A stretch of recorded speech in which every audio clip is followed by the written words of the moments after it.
Alhamdulillah, di malam hari ini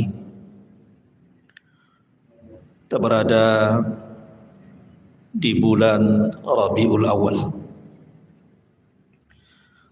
Artinya kita diingatkan dengan 3 peristiwa besar dalam sejarah. Pertama, kelahiran Rasul. Yang kedua, hijrah Rasul. Dan yang ketiga, wafatnya Rasul. Itu semua terjadi di bulan Rabiul Awal. Artinya malam ini kita akan murajaah bagaimana kisah Nabi SAW dari awal sampai akhir secara ringkas.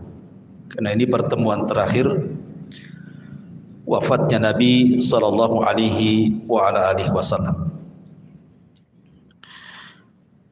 Ma'asyiral muslimin yang dimuliakan Allah Subhanahu wa taala. Nabi SAW ketika diangkat menjadi nabi dan rasul, Allah Subhanahu wa taala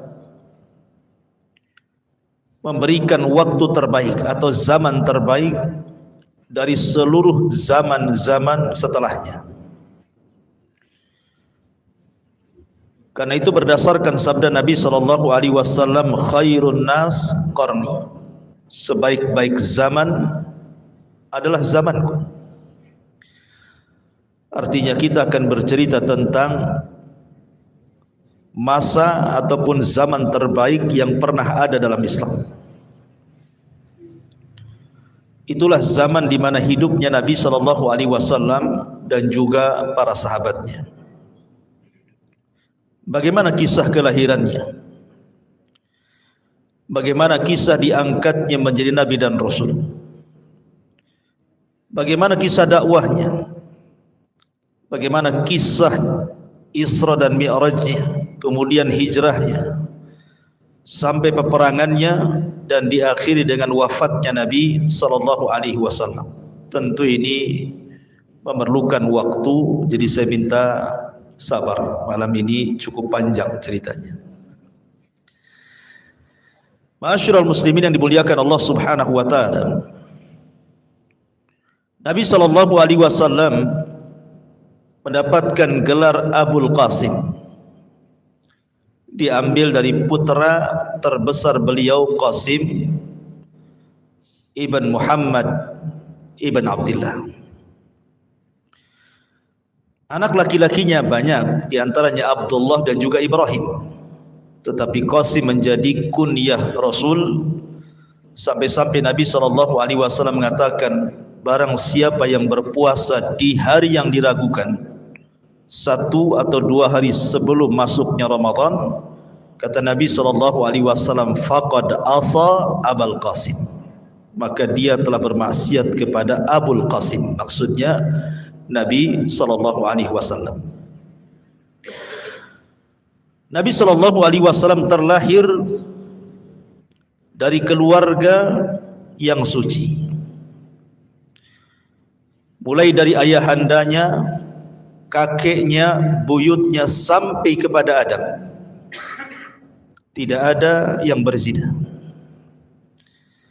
Kata Nabi SAW, kharajtu min nikahin, aku keluar dari keturunan nenek moyang yang semuanya menikah.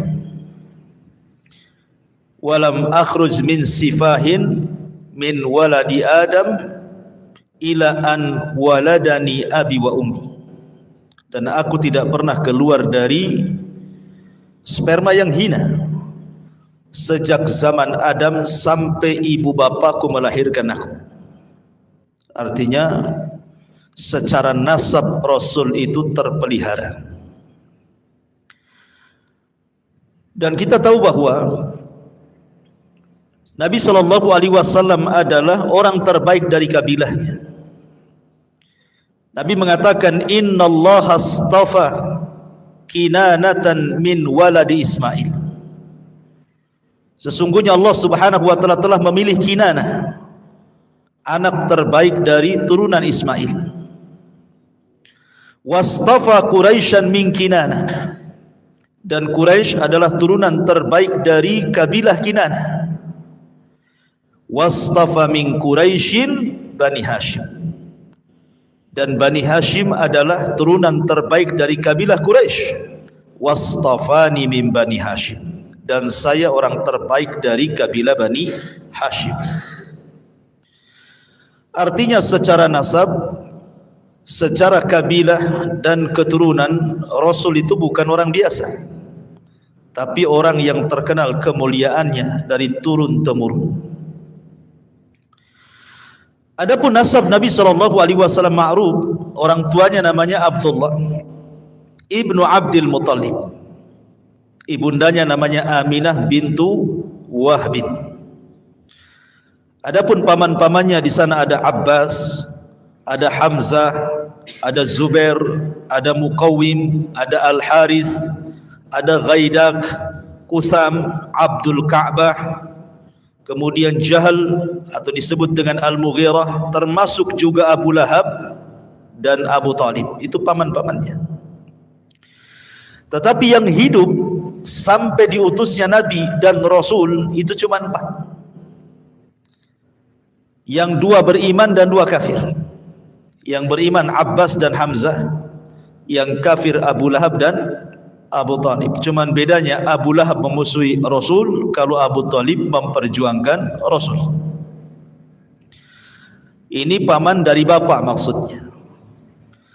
Adapun paman dari ibu, tidak dikenal Nabi SAW punya paman dari ibu kecuali Abdu Yaghuth ibn Wahab. Dan Nabi SAW pernah berbangga dengan Sa'ad ibn Abi Waqqas dan mengatakan, hadza khali falyurini imru'un khala. Inilah paman dari arah ibuku, maka mana paman kalian, kata Rasul. Membanggakan siapa? Sa'ad ibn Abi Waqqas, satu di antara 10 sahabat yang dijanjikan masuk surga.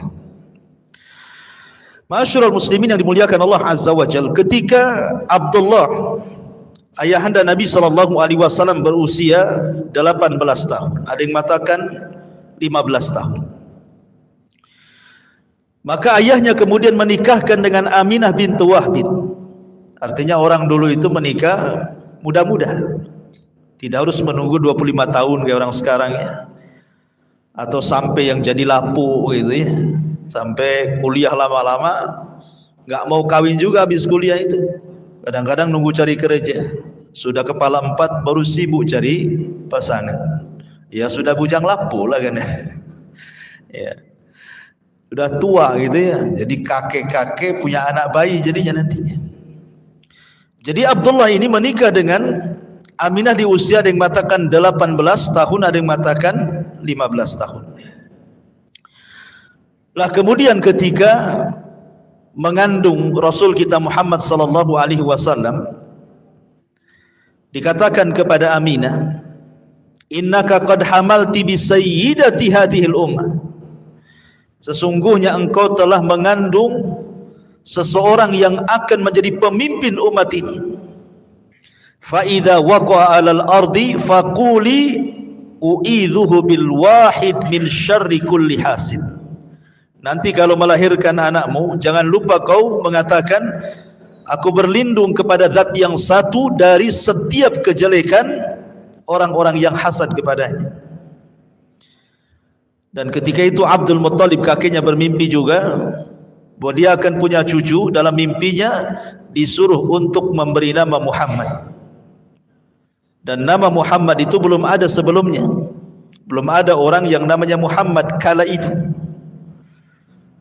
Berarti ketika kemudian Rasulullah SAW diberikan nama Muhammad oleh kakeknya Abdul Muttalib, itulah nama pertama di mana bayi diberikan nama Muhammad, karena sebuah harapan. Muhammad itu artinya kasratul hamdi, supaya banyak yang memuji. Tetapi subhanallah, hari ini nama Muhammad itu nama terbanyak satu dunia. Tidak ada nama terbanyak di dunia melebihi nama Muhammad. Sadaqallahul azim ketika mengatakan innaka innasha ni'aka huwal abtar. Innasha ni'aka huwal abtar. Justru yang membenci wahai Muhammad seperti Abu Jahal CS, justru mereka yang abtar, terputus penyebutannya. Tapi Nabi SAW tidak terputus penyebutannya. Semua orang menyebut-nyebut nama Muhammad. Kalau orang punya anak namanya Muhammad, pasti disebut namanya, Muhammad mau kemana? Ahmad mau kemana? Seorang muadzin dia sebut namanya asyhadu anna Muhammadar Rasulullah. Setiap orang yang qomat menyebutkan asyhadu anna Muhammadar Rasulullah. Setiap orang yang bersalawat Allahumma salli ala sayyidina Muhammad. Setiap solat dalam tasyahud asyhadu alla ilaha illallah wa asyhadu anna Muhammadar Rasulullah. Nama itu bergema hampir di seantero dunia. Ya, dan nama itu sangat terpuji sesuai dengan namanya. Muhammad kathratul hamdi, banyak pujian. Ma'asyiral muslimin yang dimuliakan Allah Azza wa Jalla. Saat lahirnya Nabi SAW, orang-orang Yahudi sibuk di Madinah. Karena ketika itu muncul bintang yang disebut dengan bintang Ahmad. Dan hanya diketahui oleh orang-orang Yahudi saja. Ketika melihat para peramal Yahudi ke langit, rupanya muncul bintang yang selama ini ditunggu-tunggu. Akhirnya kemudian orang-orang Yahudi Madinah menggedor semua rumah di kota Madinah, khususnya rumah-rumah Yahudi. Adakah wanita yang melahirkan? Adakah wanita yang melahirkan? Baik Yahudi Bani Quraidah, Yahudi Bani Qunaiqa, Yahudi Bani Nadir, atau Yahudi keturunan Arab. Rupanya di malam itu tidak ada satupun wanita Yahudi yang melahirkan. Harusnya ada yang melahirkan menurut mereka, karena ini pertanda kelahiran seorang nabi yang mereka tunggu-tunggu. Harusnya malam ini lahir. Rupanya mereka mendengar bahwa di Mekah ada orang yang lahir di malam itu keturunan orang mulia Abdul Muttalib. Sedihlah orang-orang Yahudi dan menangis dan mengatakan, "Zahabat nubuwwatu Bani Israel." Telah hilang kenabian dari Bani Israel dan beralih kepada orang Arab. Ma'asyiral muslimin yang dimuliakan Allah Subhanahu wa taala. Nabi SAW lahir pada hari Senin. Ada yang mengatakan tanggal 8 Rabiul Awal. Ada yang mengatakan tanggal 9 Rabiul Awal. Ada yang mengatakan tanggal 12 Rabiul Awal. Dan orang-orang Syiah menganggap Rasul lahir pada tanggal 17 Rabiul Awal. Adapun kemudian tahunnya, karena di zaman itu kan belum ada penanggalan, sehingga belum ada nama tahunnya. Kalau sekarang sudah ada Hijriah. Kalau dulu kan tidak ada, belum ada penanggalan Hijriah, itu baru dibentuk di masa Umar bin Khattab. Sehingga kemudian untuk tahun mereka akan menasabkan kepada setiap peristiwa yang berlaku di zaman itu. Umpamanya hari ini ada gempa, kemudian 5 hari setelahnya lahir anak, berarti anak ini lahir di tahun gempa. Hari ini ada puting beliung, lahir bayi, berarti lahir bayi itu tahunnya tahun puting beliung. Gitu maksudnya. Lah kebetulan kemudian sebelum Nabi SAW lahir terjadi perang. Penyerangan Abrahatul Asram membawa pasukan gajah untuk menghancurkan Ka'bah. Tapi Allah Subhanahu wa taala akhirnya menghancurkan Abrahatul Asram dan mengutus burung ababil dan menghancurkan mereka semua. Kemudian ada yang mengatakan 40 hari, ada yang mengatakan 50 hari setelahnya lahirlah Nabi. Makanya kemudian tahunnya disebut tahun gajah. 8, 9 atau mungkin 12 Rabiul Awal, tahun gajah. Nah, begitu. Ma'asyiral muslimin yang dimuliakan Allah Subhanahu wa taala. Ketika Rasul sallallahu alaihi wasallam lahir, banyak peristiwa dan kejadian ketika itu. Walaupun sebagian riwayat hampir semuanya lemah, tapi masalahnya dicantumkan di banyak kitab-kitab sejarah. Seperti ketika Nabi SAW lahir, muncul bintang Ahmad yang sudah diketahui orang-orang Yahudi yang sudah saya katakan tadi. Kemudian juga api Majusi yang beratus-ratus tahun mereka menyembahnya tidak pernah padam, tiba-tiba padam saat kelahiran Rasul. Kemudian 14 tiang istana Persia tiba-tiba roboh karena di saat kelahiran Nabi SAW. Ma'asyiral muslimin, termasuk juga tiba-tiba langit kemudian tidak bisa ditembus oleh syaitan dan jin, dijaga oleh Allah Subhanahu wa taala karena kelahiran Nabi SAW. Dan banyak keanehan, tetapi ada satu keanehan yang disebutkan Nabi SAW sendiri.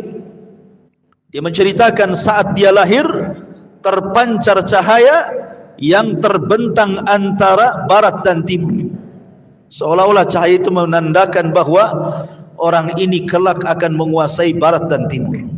Itulah Nabi SAW. Ma'asyiral muslimin yang dimuliakan Allah Subhanahu wa taala, ketika Nabi SAW lahir, yang pertama menyusui adalah tentunya Aminah. Tapi karena air susunya kurang bagus, akhirnya kemudian disusukan oleh salah seorang budaknya Abu Lahab namanya Thuwaibah. Ketika kemudian Thuwaibah menyusukan atau menyusui Nabi SAW menjadi ibu susuannya Nabi, Abu Lahab Thuwaibah. Lihat, pertama kelahiran Rasul, Abu Lahab itu senang. Saking senangnya dia merdekakan budaknya kan. Saking senangnya Abu Lahab itu dimerdekakan budaknya. Tapi siapa yang sangka belakangan dia orang yang paling pertama musuhi Nabi SAW juga. Pada saat kelahirannya dia orang yang paling bahagia.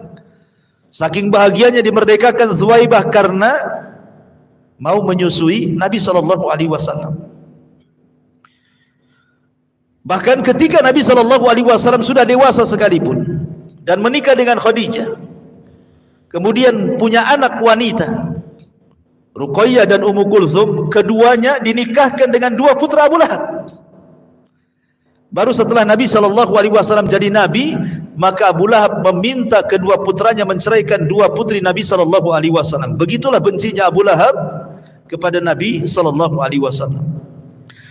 Lah kebiasaan bangsa Arab, ikhwan, mereka selalu menitipkan anak-anak mereka di kampung-kampung. Untuk apa? Pertama, menjaga bahasa, karena di kota itu bahasanya sudah aneh-aneh ya. Jadi kepastian bahasa Arabnya kurang kalau di kota. Kemudian yang kedua, untuk kesehatan, karena khawatir di kota itu banyak wabah di zaman itu, sehingga untuk kesehatan bayi biasanya dititipkan di kampung sampai kemudian selesai masa susuannya atau beberapa tahun setelahnya baru dikembalikan. Termasuk juga untuk kekuatan fisik. Itulah kenapa kemudian adat istiadat di zaman itu.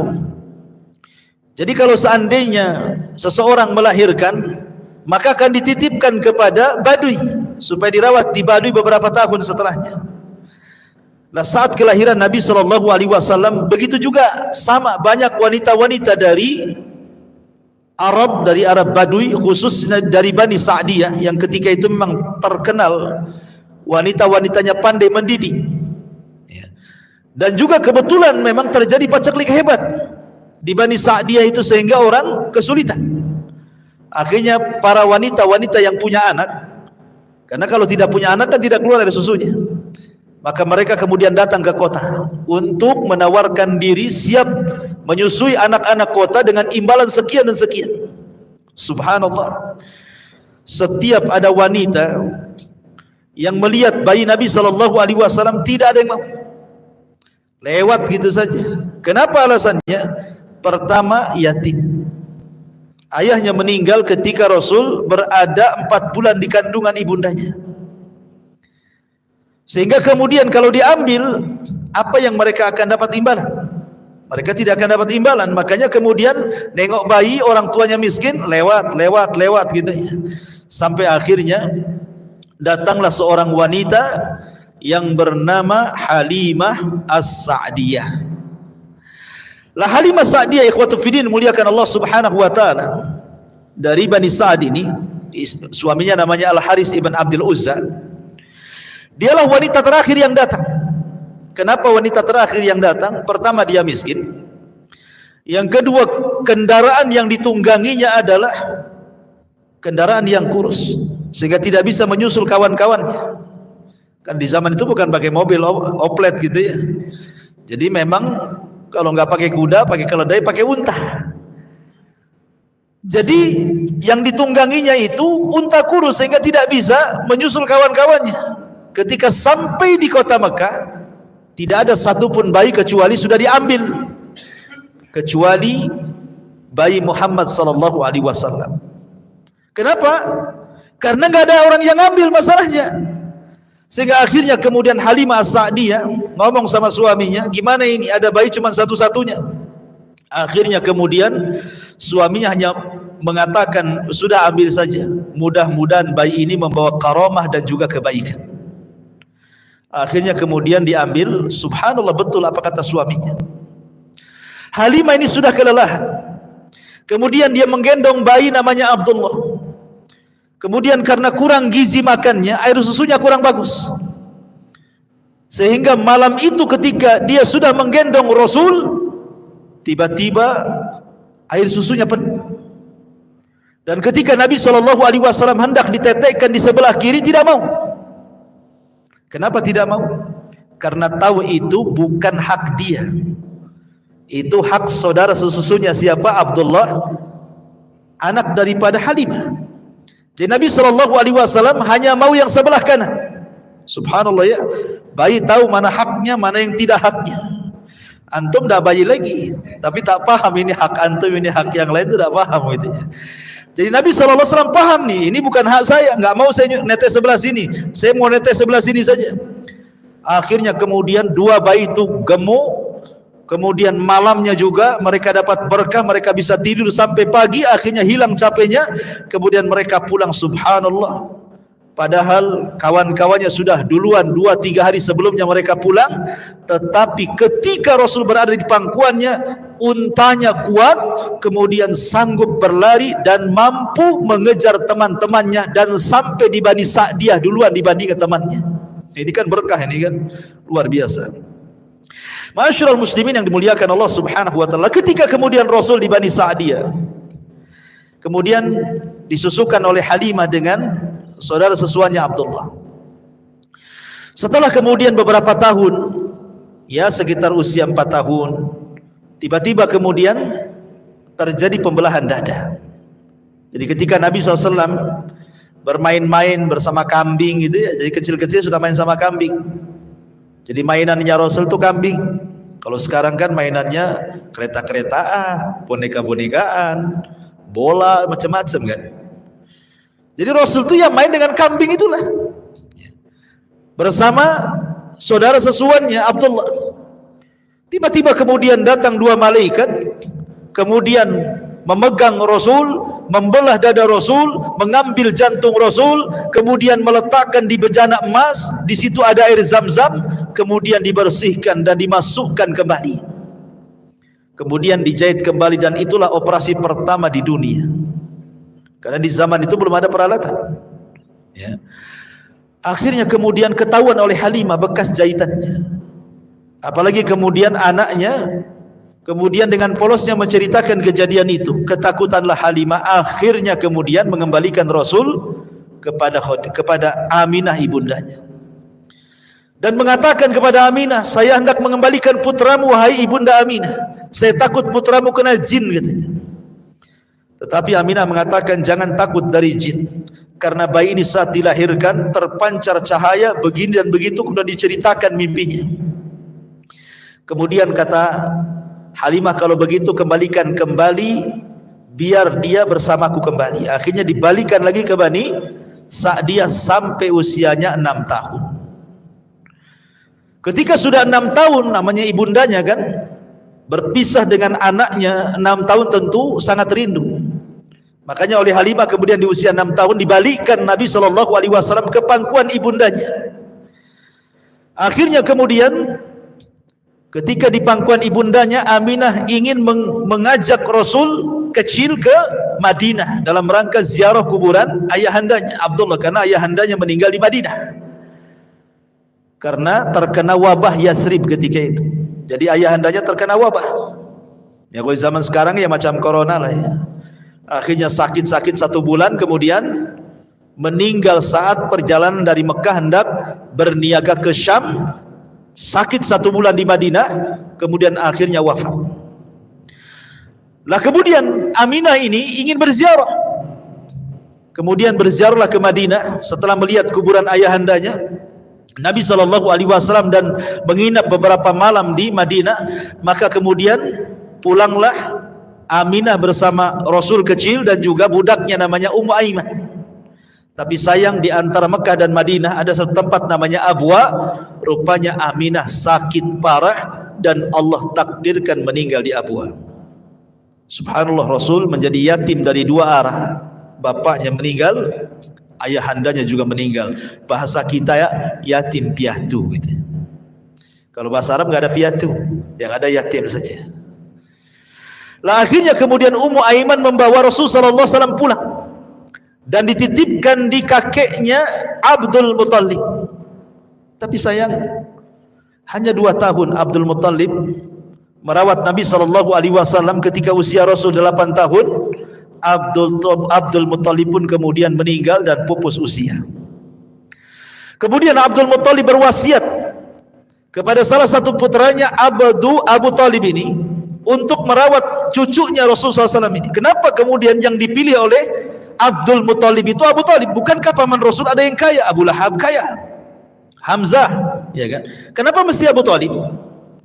Karena Abu Talib ini adalah saudara kandung dari Abdullah. Karena Abdul Muttalib itu banyak istrinya, ya. Jadi anak-anaknya itu satu bapak banyak lain ibu. Lah yang satu kandung dengan ayahnya Rasul Abdullah adalah Abu Talib. Sehingga kedekatan kepada Abdullah karena satu kandung tentu lebih dekat dibandingkan saudara seibu lainnya.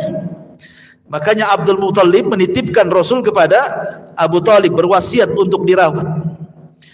Lah sejak itulah maka Nabi SAW berada di pangkuan Abu Talib sampai menikah, bahkan sampai diangkat menjadi Nabi dan Rasul, bahkan sampai berdakwah, yang kemudian meninggal saat pengepungan orang-orang Quraisy kepada Bani Hashim. Itu pun beberapa tahun sebelum hijrah Nabi SAW. Ma'asyiral muslimin yang dimuliakan Allah Azza wa Jalla. Kemudian ketika Nabi SAW berada di rumah pamannya, karena memang Abu Talib itu paling miskin sendiri, anaknya banyak pula. Sudah miskin, anaknya banyak.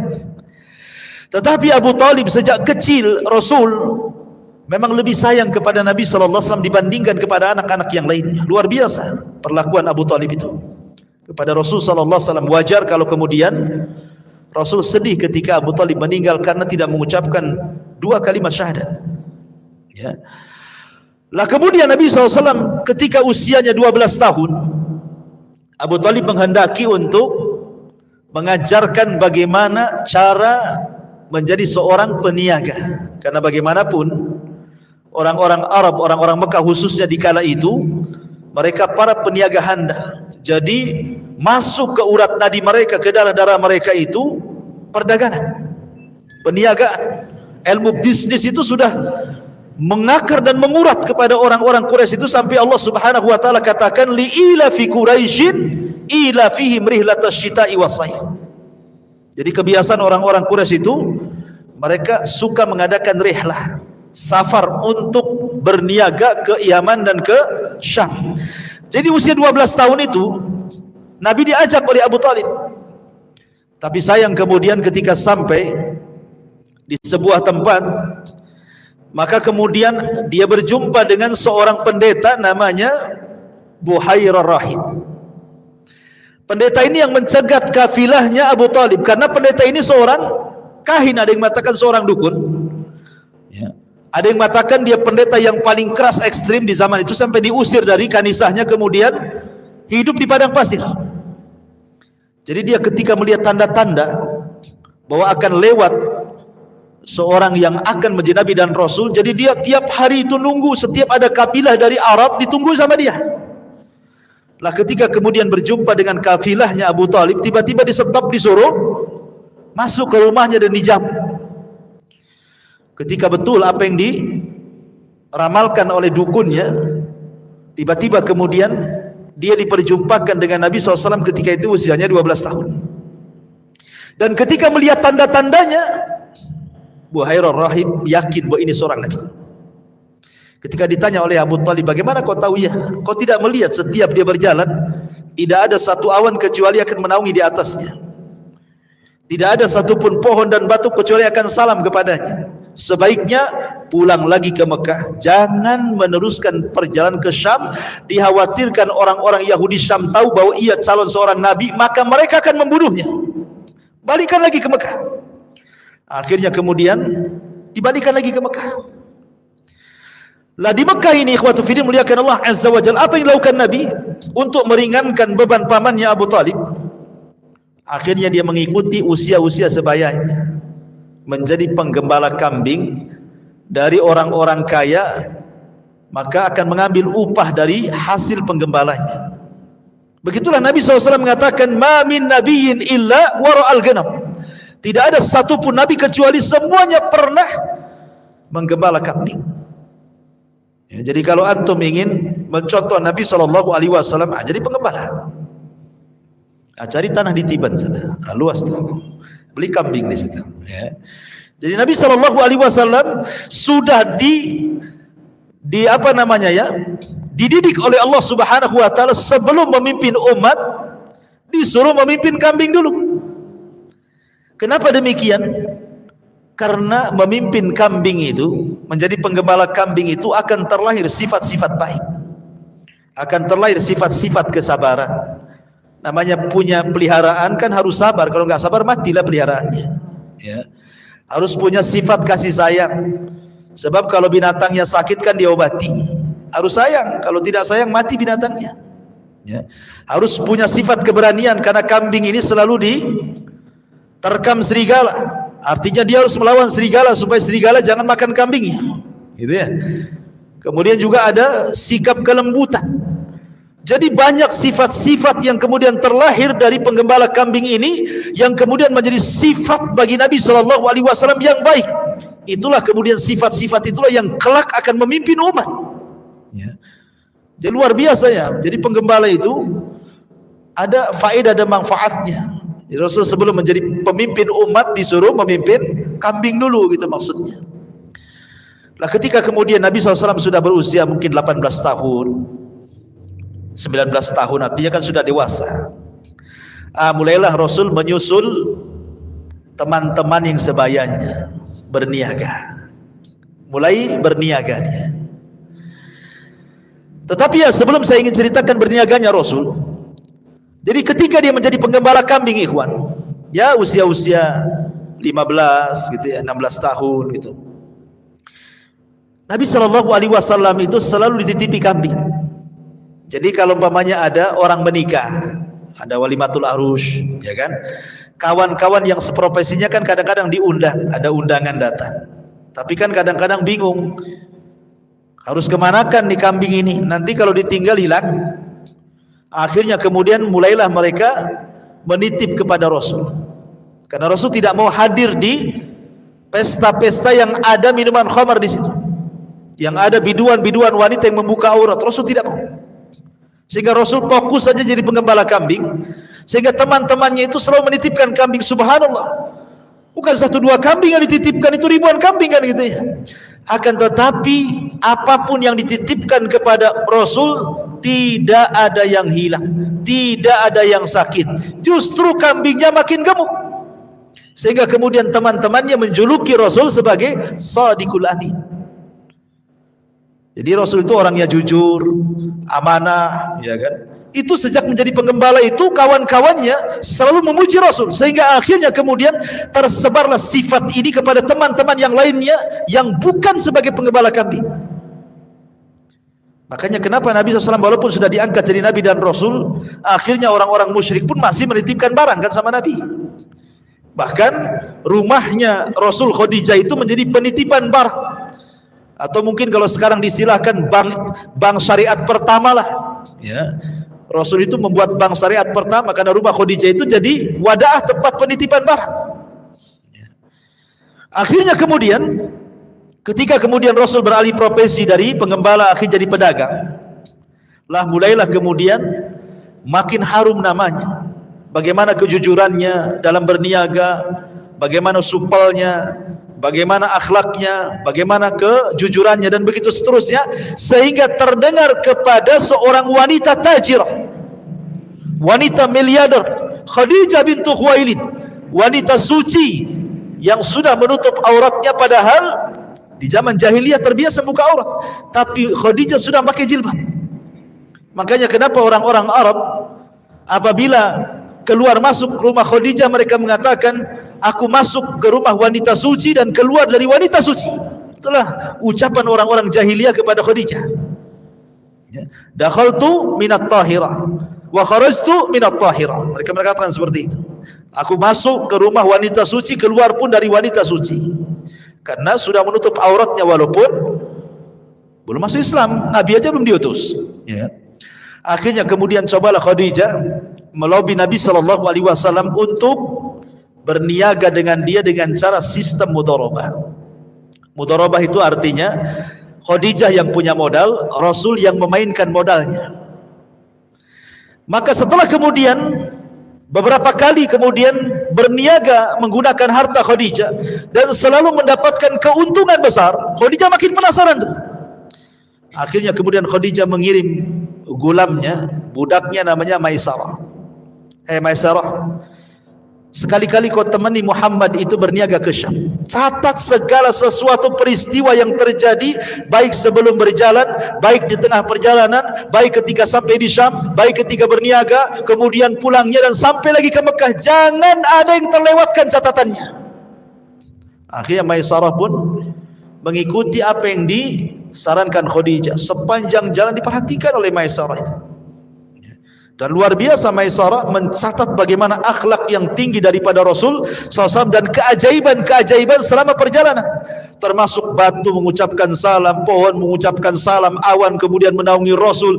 Sampai akhirnya dia berjumpa dengan seorang pendeta, dan pendeta mengatakan bahwa temanmu ini bukan orang biasa.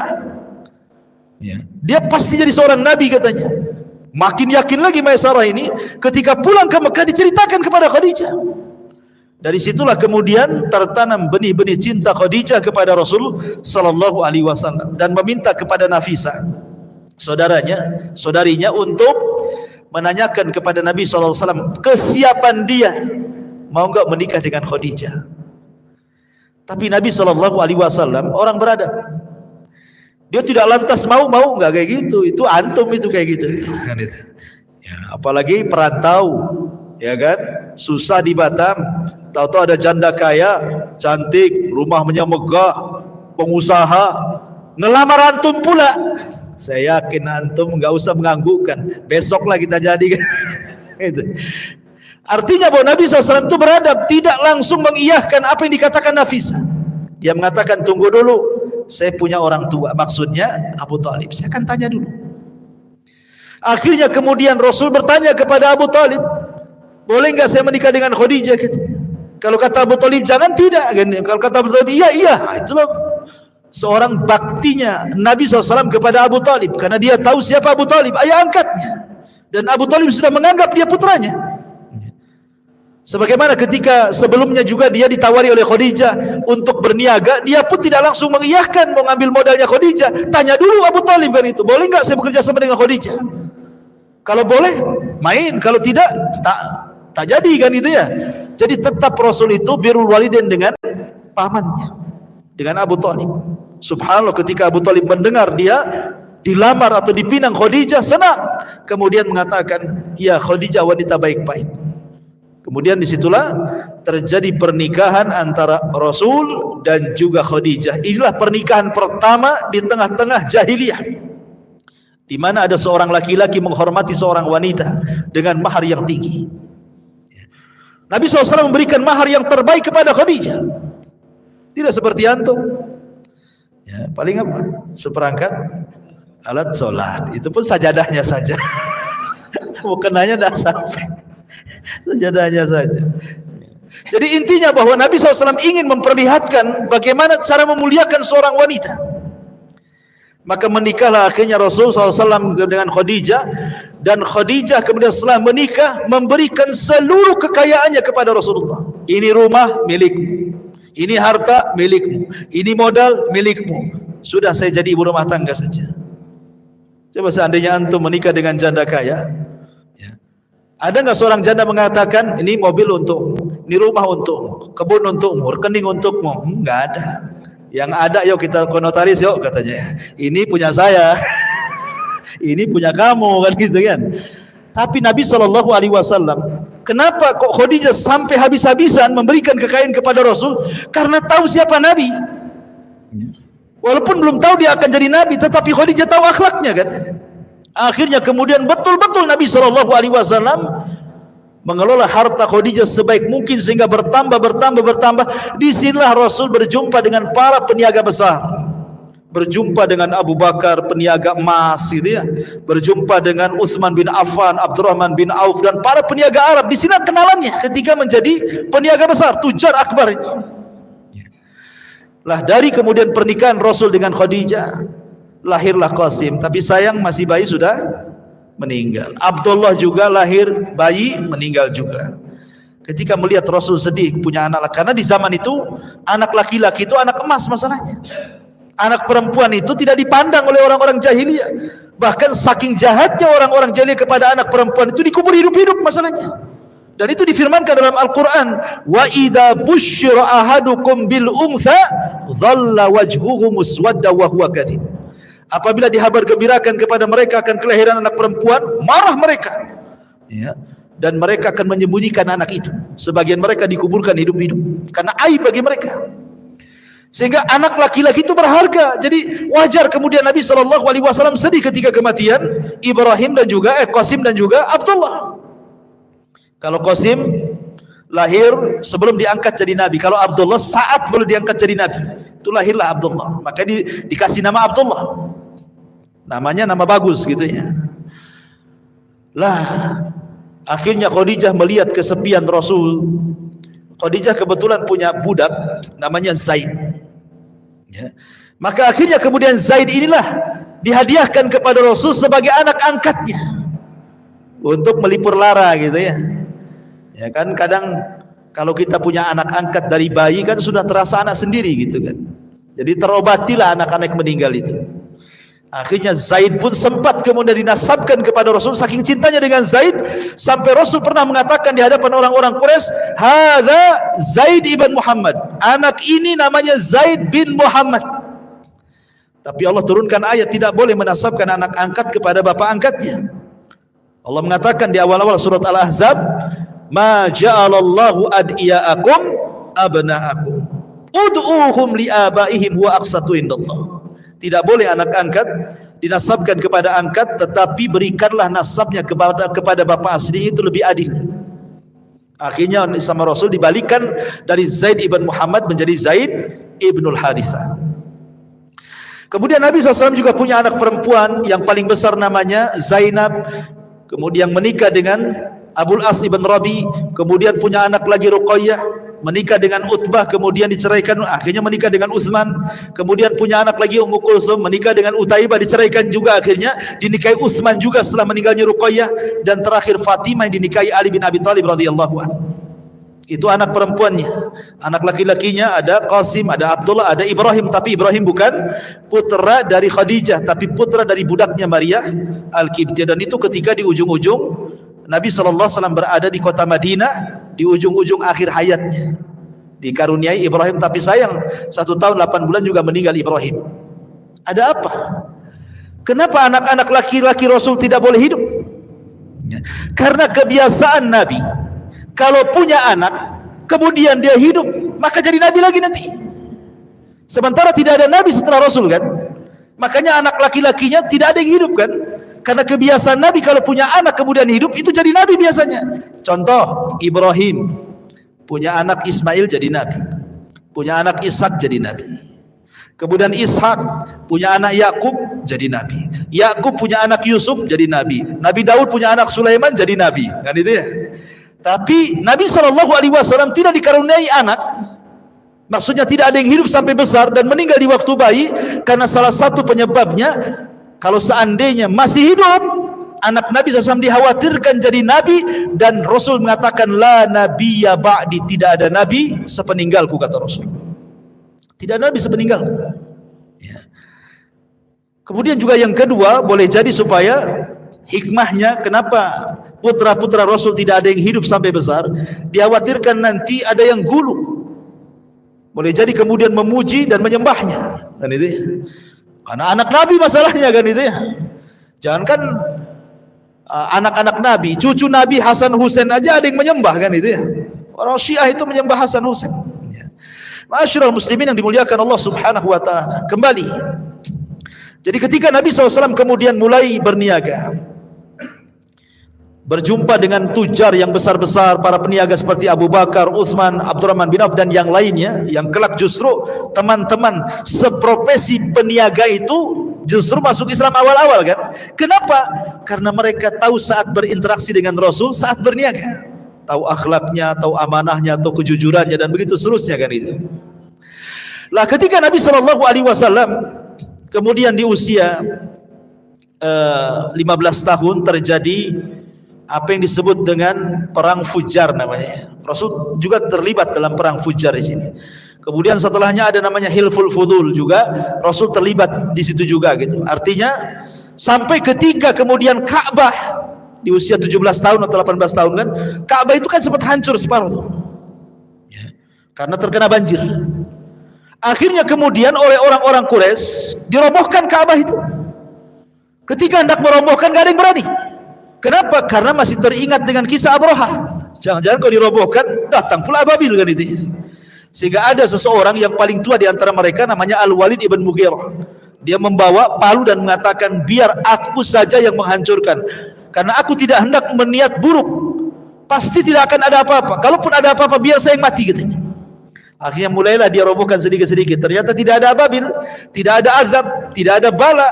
Maka rame-ramelah orang Quraisy merobohkan Ka'bah, kemudian membangun kembali. Masalahnya, sejahat-jahatnya orang-orang kafir Quraisy, ketika membangun Ka'bah tidak mau mereka menggunakan dana haram. Tidak mau hasil togel, tidak mau. Hasil judi, tidak mau. Ya, pokoknya hasil-hasil yang haram, korupsi itu tidak mau. Betul-betul harta halal gitu ya. Karena hartanya harta halal sehingga tidak banyak. Karena tidak banyak itulah akhirnya bangunan Ka'bah tidak sempurna. Yang tadinya segi panjang bangunan Ibrahim itu, ya kan? Akhirnya cuman separuh jadi kotak. Jadi separuhnya dibuat lingkaran pakai tembok gitu ya. Kan kita lihat kalau gambar Ka'bah begini, di sini ada tembok melingkar kan, itu namanya Hijr Ismail. Dulu masuk tuh di dalam tuh. Tapi karena kurang dana terpaksa dikeluarkan dan ya hanya separuh saja yang dibangun kan itu. Walaupun sempat kemudian di zaman Abdullah ibn Zubair dimasukkan, tapi dihancurkan lagi di zaman Abdul Malik ibn Marwan. Intinya bahwa Rasul ikut juga kemudian membangun Ka'bah itu. Lah ketika peletakan Hajar Aswad itu yang kemudian banyak masalah. Masing-masing kabilah ingin meletakkan Ka'bahnya masing-masing dan hampir perang. Tapi kemudian akhirnya orang bijak mereka mengatakan, tunggu, yang berhak memindahkan itu orang yang keluar dari sana, katanya. Rupanya yang keluar Rasulullah gitu ya. Ketika Nabi SAW kemudian disuruh mengangkat batu Hajar Aswad itu, kata Rasul, tidak, ini kerja rame-rame, kerja bareng-bareng, kerja bakti. Sebaiknya ambil kain, kemudian diletakkan di atas kain itu, masing-masing kabilah megang ujungnya. Akhirnya semua kabilah mengangkat Hajar Aswad dan meletakkan di situ. Lihat bagaimana Rasul bisa menyatukan umat saat itu padahal belum diangkat jadi Nabi dan Rasul. Singkat cerita, akhirnya Nabi SAW kemudian setelah menikah dengan Khadijah, kemudian punya anak laki-laki dan perempuan. Kemudian Nabi SAW betul-betul di puncak popularitas, di puncak karir, kekayaannya makin melimpah gitu ya, persahabatannya makin luas. Karena juga bagaimanapun namanya seorang peniaga itu akan lebih banyak relasi dibandingkan bisnis yang lain. Karena dia kan kesana kemari gitu ya. Lain dengan orang PT, ya sesama PT aja dia kenal. Ya kan, orang kantor ya sesama kantor aja. Kalau peniaga walaupun jual es cincau kemana-mana, kenal orang semua. Kenal, masuk gang sana, gang sini, semua dimasuki dia. Jadi pedagang itu lebih luas, ya jangkauannya gitu ya. Lah ketika di usia Nabi SAW ke 37 tahun, itu di puncak karir beliau, betul-betul sudah kaya raya. Apalah yang dikehendaki Nabi coba? Istri cantik, soleha, kaya, taat, anak banyak, kekayaan melimpah, orang-orang memuji dia sadiqul amin. Apa yang dicari manusia? Ini yang dicari kita. Ya, kalau antum jadi orang kaya, semua orang muji antum. Ya, antum punya istri cantik, anak-anak banyak, bisnis lancar, apalagi yang antum cari? Paling antum cari kawin lagi. Kalau laki-laki kan itu. Apalagi yang antum cari kalau nggak kawin lagi? Akhirnya kemudian Nabi SAW sudah mulai bosan dia. Melihat kondisi orang-orang Quraisy ini kok makin rusak, setiap hari makin rusak. Minum khamr di mana-mana, main perempuan di mana-mana, akidahnya penyembah berhala, begitu seterusnya, pokoknya rusak serusak-rusaknya. Jadi Nabi SAW mulai berpikir, mulailah dia tahannut, mulailah dia menyendiri, menyingkir dari manusia. Kadang-kadang ke Muzdalifah, kadang-kadang ke Mina, ya, kadang-kadang ke tempat-tempat, pokoknya jauh dari manusia, ingin tafakur. Sampai pada waktunya 6 bulan sebelum diangkat jadi Nabi dan Rasul, tiba-tiba Rasul selalu bermimpi. Mimpinya itu aneh, karena malamnya mimpi, nanti beberapa hari jadi kenyataan. Nanti mimpi lagi, beberapa hari jadi kenyataan. Jadi tidaklah Rasul mimpi kecuali jadi kenyataan mimpinya itu. Akhirnya kemudian ketika tepat di usianya 40 tahun, Nabi SAW kemudian naik ke atas ketinggian, di mana Mekah itu di bawahnya. Disitulah ada gua yang disebut dengan Gua Hira. Dari gua itu Rasul melihat Mekah itu di bawahnya. Seolah-olah gua itu memiliki makna hissi dan juga makna maknawi. Makna hissi artinya Nabi SAW secara fisik naik ke atas dan dia akan dilebihkan dari semua manusia yang ada di bawahnya. Dan makna maknawi artinya dakwah dia akan meliputi semua yang ada di bawahnya. Ya. Maka Nabi SAW mulailah kemudian masuk ke dalam gua itu tepat di bulan Ramadan, membawa bekal selama 1 bulan, tidak pernah keluar dari gua itu, tafakur saja. Ya, tafakur. Rupanya tepat di tanggal, atau di, ada yang mengatakan di tanggal 17 Ramadan, gitu ya. Tetapi yang betul adalah di tanggal-tanggal ganjil di akhir-akhir Ramadan. Entah 21, entah 23, entah 25, entah 27, entah 29, pokoknya di tanggal-tanggal ganjil di bulan Ramadan. Tepat di waktu subuh datang Jibril. Dan sebenarnya kedatangan Jibril sudah dimimpikan Nabi. Makanya Nabi tidak kaget gitu ya. Datang Jibril dalam bentuk manusia yang ganteng, yang rapi, yang bersih, yang harum. Tiba-tiba datang, kemudian salaman, kemudian memeluk Nabi. Kemudian kata Jibril, "Iqra ya Muhammad."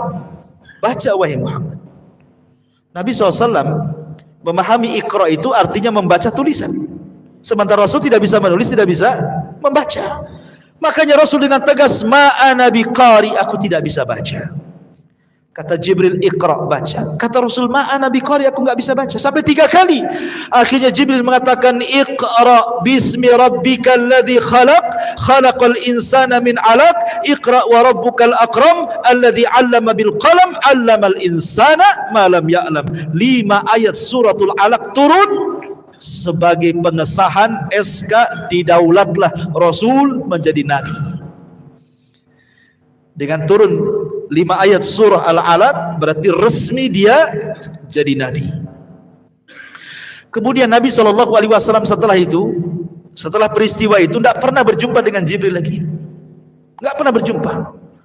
Dia bolak-balik ke gua, nggak ketemu lagi.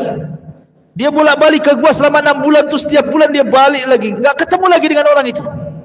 Sehingga Nabi SAW menyangka bahwa itu adalah jin, setan atau apa gitu kan, karena cuma sekali saja. Akhirnya kemudian setelah 6 bulan lewat, Rasul sudah sesak. Itu siapa yang menjumpai saya sebenarnya? Ya. Setelah 6 bulan lewat, tiba-tiba kemudian Rasul ketika berjalan ke Gua Hira mendengar ada suara di atas, memanggil-manggil, ya Muhammad, katanya. Ya Muhammad, gitu. Rupanya dia tengok-tengok tak ada apa-apa. Rupanya ketika melihat ke atas, ada Jibril di atas dalam bentuk aslinya. Kalau tadi ke gua kan dalam bentuk manusia, di langit dalam bentuk asli, ikhwan. Memiliki 600 sayap. Satu sayap terbentang saddal ufuk, dari mulai terbit matahari sampai terbenamnya itu. Satu sayap saja itu. Sehingga seolah-olah kalau kita melihat ke depan sayap Jibril, ke belakang sayap Jibril, samping kiri kanan sayap Jibril, itu baru satu sayap tuh. Demikian besarnya sayap Jibril. Bagaimana Jibrilnya? Itu baru sayapnya tuh. Akhirnya kemudian Rasul pun ketakutan, menggigil dia. Gimana enggak menggigil? Kita saja ketemu ular piton aja menggigil. Ya. Umpamanya antum lagi main-main di got gitu ya, ini di parit-parit sini. Tuh ada ular piton besar gitu ya, 10 meter gitu. Menggigil antum. Ya. Itu baru tengok ular tuh. Gimana lebih daripada ular kan itu? Jadi wajar Rasulullah SAW manusiawi, menggigil dia melihat Jibril dalam bentuk asli itu. Akhirnya dia lari ke rumahnya Khadijah. Sampai di rumah Khadijah dia mengatakan, dathiruni ya Khadijah, selimuti aku. Dia menggigil demam tuh. Kenapa Rasul minta diselimuti? Karena selimut itu biasanya mengurangi rasa takut. Ya kan? Antum kalau ketakutan pasti ambil selimut. Gitu ya. Ngurangilah kan, ngurangi takut diselimuti itu. Apalagi ada istri dalamnya, makin hilang takut. Jadi Khadijah itu ingin supaya mengurangi rasa takut Nabi. Diambil selimutnya, dia pun masuk ke dalam. Kemudian dirayu Nabi SAW, diingatkan kebaikannya. Kata Khadijah, orang sepertimu wahai suamiku, la yukhzikallahu abada, demi Allah tidak ada yang menghinakan kamu. Apa yang kau lihat peristiwa itu bukan pertanda kau akan dihinakan, tidak. Kau ini orang baik, kau ini kalau ngomong jujur, kau suka menghormati tamu, kau suka nolong orang, nggak akan terjadi apa-apa, kata Khadijah. Kan enak kalau punya istri kayak gitu. Ya. Antum sudah kerja, sudah bangkrut, pulang kehujanan demam, ya. Sampai rumah istri pula, mana bang jatahnya bang, kata. Bukan ditanya, ya kan, ada uang atau tidak gitu.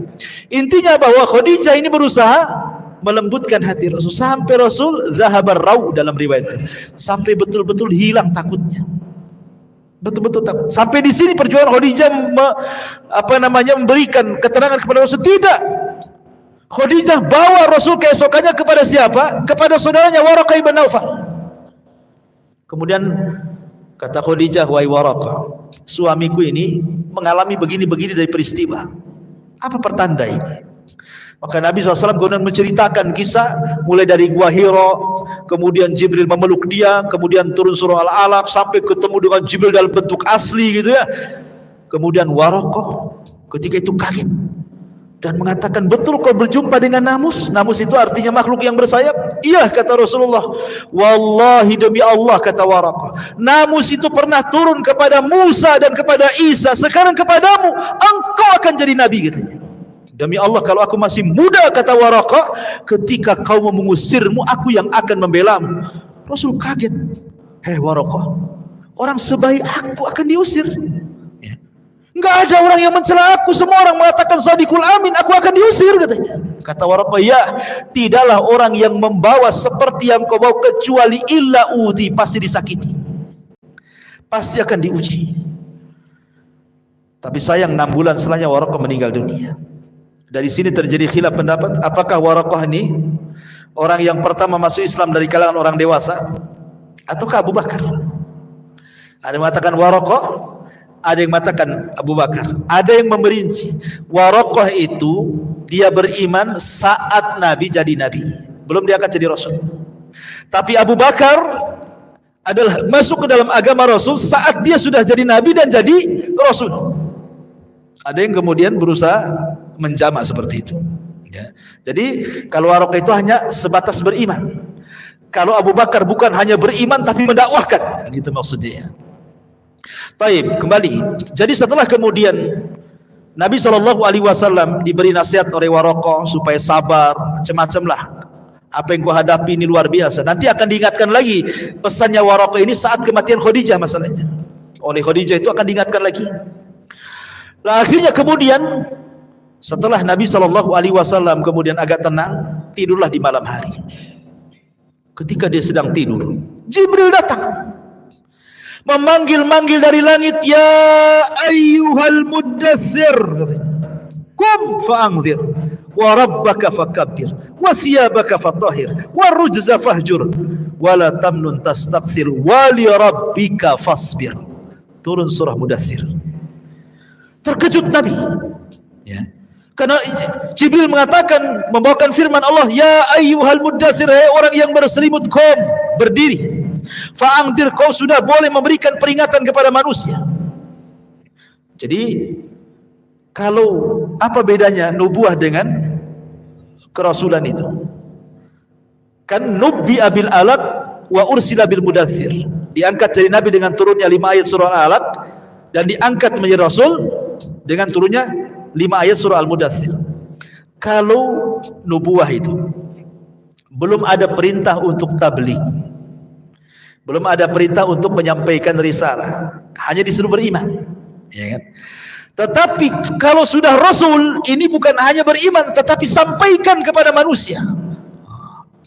Akhirnya mulailah Nabi SAW ketika turun ayat ini, dia panggil Khadijah, ya Khadijah, sesungguhnya saya Rasul Allah. Kul, katakan, asyhadu an la ilaha illallah wa anni Rasulullah, katanya. Maka Khadijah langsung mengatakan asyhadu an la ilaha illallah wa annaka Rasulullah. Maka dialah orang yang pertama kali beriman sebelum ada orang yang beriman. Belum ada orang laki-laki beriman, belum ada anak-anak beriman. Khadijah yang pertama kali mengucapkan asyhadu an la ilaha illallah wa annaka Rasulullah. Makanya ketika Aisyah radhiyallahu anha menikah dengan Rasul kemudian cemburu, karena Rasul SAW selalu menyebutkan kebaikan Khadijah, padahal sudah meninggal orangnya. Kata Aisyah, Rasul, kenapa lah kau ini menyebut-nyebut nenek-nenek, maksudnya yang sudah tua. Khadijah sudah tua, sudah meninggal pun di hadapanmu ada gadis cantik, katanya. Cemburu Khadijah, ya. Kata Nabi SAW, ya Aisyah, jangan kau bandingkan kau dengan Khadijah. Khadijah orang yang pertama beriman saat manusia kufur. Khadijah yang pertama kali membenarkan saat manusia mendustakan. Khadijah yang pertama kali menginfakkan seluruh hartanya di saat manusia bakhil. Dari perut Khadijah semua lahir keturunanku. Apa kau bisa berbanding dengan Khadijah? Ya, nggak bisa. Ya. Nggak bisa dibandingkan, kata Nabi SAW, dengan Khadijah itu. Ma'asyiral muslimin yang dimuliakan Allah Subhanahu wa taala. Akhirnya Khadijah pertama yang beriman, diajaknya anak-anaknya. Ya, Ruqayyah, Zainab, semua diajak masuk Islam. Ya. Termasuk kemudian budaknya Zaid ibn Harithah masuk Islam. Termasuk Ali bin Abi Thalib yang ketika itu jadi anak angkat Rasul di usia 10 tahun juga diajak masuk Islam. Artinya Rasul dimulai dari keluarga. Istrinya, anak-anaknya, anak angkatnya, budaknya, semua masuk Islam. Baru kemudian keluar, berjumpa dengan Abu Bakar, akhirnya masuk Islam. Abu Bakar kemudian ngajak Utsman masuk Islam, ngajak Tolha masuk Islam, Abdurrahman bin Auf masuk Islam, Abu Ubaidah bin Jarrah masuk Islam. Akhirnya 10 sahabat yang dijanjikan masuk surga rata-rata Islam di tangan Abu Bakar. Dan itu berlangsung selama 3 tahun, yang disebut dengan dakwah sirriyah, namanya dakwah door to door, sembunyi-sembunyi. Setelah kemudian 3 tahun lewat, maka Nabi SAW diperintah untuk menjaharkan dakwah. Turun ayat, wa anzir ashiratakal aqrabin. Hai Muhammad, peringatkan orang-orang luar dari kerabatmu. Maka Nabi SAW kemudian keesokan harinya bangkit di Bukit Safa. Dia panggil-panggil kerabatnya, hei Bani Hashim, kemari. Semua dipanggil. Kemudian Nabi SAW mengajak mereka ke dalam tauhid. Awalnya Rasul tidak langsung menyampaikan tauhid, tetapi Rasul ingin meyakinkan bahwa dia masih didengar. Kata Nabi SAW, bagaimana pendapat kalian kalau ada tentara di belakang Bukit Abi Kubais ini, yang sekarang jadi istana raja itu, Bukit Abi Kubais, ada tentara yang akan menyerang kalian. Percaya enggak dengan ucapanku? Mereka mengatakan, percaya wahai Muhammad, karena engkau tidak pernah berdusta. Jadi kalau orang yang jarang berdusta kalau ngomong pasti dipercaya. Kalau orang banyak dusta sekali ngomong, walaupun benar, hoax kan gitu, hoax gitu. Padahal benar tuh, karena dikenal suka dusta masalahnya. Artinya bahwa kalau orang suka jujur, maka ditulis di hadapan Allah dan distempel dahinya, engkau ini penjujur. Manusia pun percaya dengan dia. Tapi kalau orang dusta itu susah dipercaya. Ya, nitip dompet mau wudu saja, nggak percaya sama dia. Saya bawa aja gitu. Masyarul muslimin yang dimuliakan Allah Azza wa Jalla. Akhirnya kemudian Nabi SAW mulai mendakwahi kerabatnya. Saat Rasul menyampaikan tauhid, mengajak manusia di tengah-tengah kerabatnya, rupanya di tengah-tengah kerabatnya muncul pamannya Abu Lahab. Maki-maki Rasul, marah-marah mengatakan, ya Muhammad, alihada jama'atan. Muhammad, untuk ini kau kumpulkan kami. Saya kira untuk apa? Taban laka sairul yaum, katanya. Celaka engkau dari mulai awal sampai akhir, katanya. Celaka engkau. Dicaci maki Rasul di hadapan orang. Rasul ini dia berakhlak. Ini pamannya. Ya. Jangankan kepada pamannya, kepada orang lain pun Rasul tidak akan menjawab cacian dengan cacian, makian dengan makian. Rasul diam sajalah dicaci maki. Dan itu akhlak Nabi. Ya, kalau kita kan tidak bisa. Dia caci kita maki balik. Gitu ya. Nah, Rasul diam saja, dicaci maki pamannya di hadapan orang lagi, ikhwan. Kan memalukan itu. Tapi Rasul diam. Tapi Allah diam? Tidak. Allah tidak diam. Man 'ada li waliyan faqad adzantuhu bil harb. Siapa yang memusuhi waliku, maka dia telah mengumandangkan perang bersamaku, kata Allah. Tidak bisa. Allah kemudian mengutus Jibril. Jibril, sampaikan kepada Rasulku. Akhirnya Allah menitipkan wahyu kepada Jibril. Kemudian Jibril datang kepada Rasul. Rasul masih sedang berdiri Bukit Safa. Orang-orang Arab masih ada di situ. Kerabat-kerabatnya.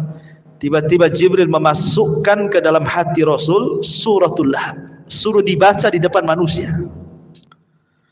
Maka Rasul mengatakan, a'udzu billahi minasyaitonir rajim, bismillahirrahmanirrahim, tabbat yada abi lahab wa tab. Celaka kedua tangan Abi Lahab, wa tab, dan celaka.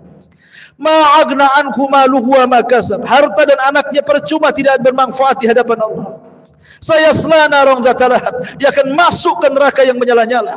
Wa imra'atuhu, istrinya juga sama, Ummu Jamil Arwa bintu Harib itu. Hammalatal hatab, bawa kayu bakar ke sana kemari. Fi jidiha hablum min masad. Nanti di akhirat kalung yang dijual untuk musuh Nabi akan diganti dengan kalung sabut kelapa dan akan menyala di lehernya.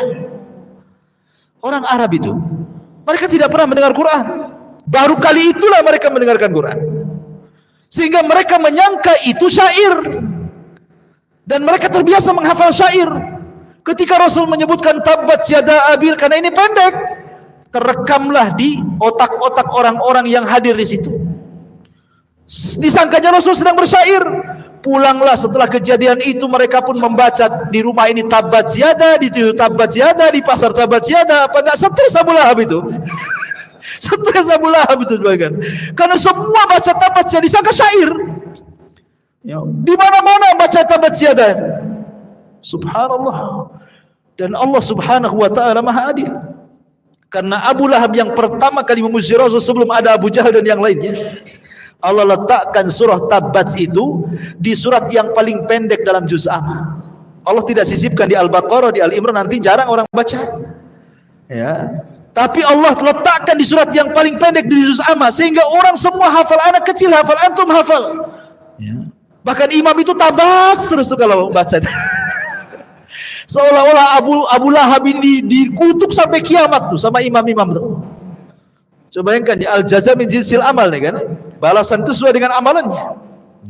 Akhirnya kemudian Arwa bintu Harbin atau Ummu Jamil kunyahnya mendengar suaminya diejek dengan turunnya surah Alam. Dia kan gak hadir di majelis itu. Marah dia sama Rasulullah SAW. Dibawanya batu. Dicarinya Nabi SAW, rupanya Rasul sedang duduk bersama Abu Bakar bersender di kiswah Ka'bah. Dari kejauhan Kata Abu Bakar, Rasul, ada istrinya Abu Lahab. Ingat, Arwah bintu Harbin bukan orang biasa. Arwah bintu Harbin ini saudarinya Abi Sufyan. Abi Sufyan ini sekelas Abu Jahal, pemimpin Quraisy. Bahkan dia yang memimpin orang-orang Quraisy di perang Uhud sehingga kaum muslimin kalah. Jadi Arwah bintu Harbin ini saudari daripada Abi Sufyan bintu Harbin. Ya, karena Abu Lahab itu orang kaya. Dari paman Rasul yang paling kaya itu Abu Lahab. Kemudian ganteng, maka disebut Lahab. Kenapa Abu Lahab disebut Abu Lahab? Karena gantengnya. Orang Arab menyebutnya Abu Lahab. Lahab itu artinya cahaya yang keluar dari api, saking gantengnya itu. Ya. Jadinya Abu Lahab itu juga dapat istri, bukan orang sembarang kan, bukan wanita kaleng-kaleng kan gitu ya. Kita tuh wanita pejabat juga ya kan, menikah. Jadi Abu Bakar dikejar, ngapain tuh Arwah bintu Harbin mau kesini wahai Rasul? Biarin aja, biarin. Engkau akan lihat sendiri katanya. Ketika sudah sampai di hadapan Rasul, Allah butakan matanya. Nabi di depannya enggak kelihatan. Kata Arwah bintu Harbin, "Ya Aba Bakrin, aina sahibu?" Mana kawan? Abu Bakar lirik-lirik Rasul. Rasul lagi ngasih tanda saja. Ya. Kok enggak bisa lihat depannya, kok enggak nampak dia. Ya. Kemudian kata Abu Bakar, "Masya'nuki ya Umma Jamil, mau apa kau mencari temanku?" Maksudnya Rasul SAW. Maka dia mengatakan, "Balagani," katanya, "telah sampai kepadaku," katanya kan, bahwa dia mencela suamiku. Kemudian dia membacakan bait syair, "Muzammaman asaina wa amrahu qalaina," ila akhir syair itu. Dia menyebut Muhammad itu menjadi muzammam. Muhammad itu artinya banyak pujian, muzammam itu banyak celaan. Aina muzammam, mana muzammam katanya. Sambil pegang batu. Kata Abu Bakar, mau apa kamu itu? Kata Ummu Jamil Arwah bintu Harbin, "Lau ra'aituhu la aqamnahu bihadzal hajar fa." Kalau aku lihat akan ku lempar batu ini di mulutnya katanya. Kurang ngajar dia katanya. Terus pergi. Ya. Kata Rasulullah, "Lihat wanita itu wahai Abu Bakar. Dia tidak sedang mencela aku. Dia tidak menyebut Muhammad tapi Muzammam," katanya. Siapa Muzammam itu? Namaku kan Muhammad katanya. Dia salah orang katanya. Harusnya dia Muhammad. Saya kan bukan Muzammam, saya Muhammad katanya. Muhammad itu banyak pujian, Muzammam terbalik, banyak celaan. Dia salah orang katanya. Biarkan saja katanya. Allah sudah butakan matanya katanya. Dan itu awal Abu Bakar menyaksikan mukjizat Nabi. Ya, nggak bisa kelihatan, itu mukjizat. Ya, jangan seperti orang dulu kalau ingin punya ilmu nggak kelihatan, maling pocong apa? Kali Jumat tali pocong ya kan. Nah, siapa yang mati nyari Jumat digali, ambil tali pocongnya, nanti taruh ikat di kepalanya, nanti nggak nampak itu. Syaratnya telanjang katanya. Iyalah orang nggak nampak nggak mau nengok. Kan gitu. Tapi masyarul muslimin yang dimuliakan Allah Azza wa Jalla. Intinya bahwa akhirnya kemudian permusuhan Abu Lahab dengan Ummu Jamil luar biasa. Luar biasa kepada Nabi itu. Ya. Bahkan Ummu Jamil ini sampai dia ambil kalungnya untuk dijual. Ya. Dijual untuk apa? Biaya menyebarkan hoax. Jadi dia, karena kan teman-teman mamanya banyak kan, jadi ngerumpilah di teman-teman mamanya itu, ngadu domba sana sini, makanya disebut hammalatul hatab. Ya, ngadu domba ke sana kemari. Jadi kalau Ummu Jamil menyakiti Rasul dengan lisannya, dengan cara menyebarkan hoax, kalau Abu Lahab dengan fisiknya, naruh kotoran di depan pintu Nabi. Ya, sampai ketika Rasul sallallahu alaihi wasallam melihat setiap hari ada kotoran di pintu rumahnya, Rasul mengatakan, "Apakah begini akhlak Arab wahai saudara-saudaraku?" katanya. Datang Hamzah, belum masuk Islam Hamzah itu, masih kafir. Mendengar bahwa banyak kotoran di rumah pintu Rasul dan itu dilakukan oleh pamannya, Abu Lahab marah dia. Pun dia masih musyrik. Dia datang ke rumah Rasul, diambilnya kotoran, dicarinya Abu Lahab. Ketika sudah ketemu diletakkan di kepalanya katanya. Kemudian mengatakan, "Hei Abu Lahab, kau jangan macam-macam dengan ponakanku si Muhammad, karena aku sudah mengikuti agamanya." Padahal belum, dia pura-pura saja supaya ingin membela Rasulullah SAW, karena sudah keterlaluan, bukan akhlak Arab ini. Jadi sampai seperti itu, akhirnya justru kata-kata itu menjadi sebuah kebaikan. Akhirnya Hamzah masuk Islam kan itu. Makanya kalau kita mengatakan sesuatu terkadang jadi doa. Katakan yang bagus-bagus, menjadi doa. Seperti memangnya contohnya ibunya saya Sudes gitu ya. Pernah saya ceritakan, saya Sudes itu kan kecil-kecil nakal dia. Ya namanya anak-anak remaja kan nakal biasa. Nah, jadi kalau sudah nakal itu ibunya sudah pening kepala, apa katanya? Hei Sesudes, daripada kau nakal ke Masjidil Haram sana, mudah-mudahan jadi imam kau di sana katanya. Itu aja yang diucapkan. Kalau nakal lagi ibunya ngomong gitu lagi. Kalau nakal itu lagi diucapkan. Jadi tidak pernah mengucapkan kalimat ini kecuali izhab ilal haram. Kau pergi ke haram, mudah-mudahan kau jadi imam di situ. Akhirnya ucapan seorang ibu yang soleh. Jadi kenyataan siapa yang tidak kenal Imam Sudes? Ya, jadi Imam Masjidil Haram tuh sampai sekarang siapa yang tidak kenal, satu dunia kenal Imam Sudes. Jadi kita pun sama, kalau punya anak nakal itu sana ke Al-Fajri itu gantikan Pak Imam tuh. Nanti kegantikan betul. Artinya kan mudah-mudahan jadi gini, ini enggak mati aja kau katanya, atau ketabrak mati betul. Jadi jangan sampai kemudian seseorang itu mengucapkan kalimat buruk apalagi ke anak gitu. Nanti jadi kenyataan. Baik, kembali. Akhirnya kemudian permusuhan terus sampai pada waktunya akhirnya kemudian Nabi SAW betul-betul diperangi oleh orang-orang kafir Quraisy. Tampillah Abu Jahal, tampillah Umayyah, tampillah kemudian Al-Walid, macam-macam musuh-musuh Nabi SAW akhirnya mulai menyakiti Rasul. Ya, terlalu panjang kalau saya ceritakan. Intinya bahwa mereka melakukan permusuhan kepada Nabi SAW sampai akhirnya mereka dengan cara lembut tidak bisa, dengan cara kasar tidak bisa, balik lagi ke lembut tidak bisa. Akhirnya mereka memutuskan untuk membunuh Nabi. Mereka ngomong kepada Bani Hashim, serahkan Muhammad kepada kami biar kami bunuh. Kata Bani Hashim, tidak, kami tidak akan menyerahkan orang kami. Kalau begitu kalian akan kami keluarkan dari Quraisy, dari Mekah, dan kami akan boikot semua makanan, tidak ada yang sampai kepada kalian. Kalian tidak boleh bicara dengan kami, kami tidak akan bicara dengan kalian. Wanita kalian tidak boleh menikah dengan laki-laki kami ataupun sebaliknya. Begitu semuanya diketatkan sehingga terjadi kemudian hisar, boikot selama 3 tahun, sampai orang-orang Bani Hashim ini saking kelaparannya makan daun karena tidak ada makanan masuk.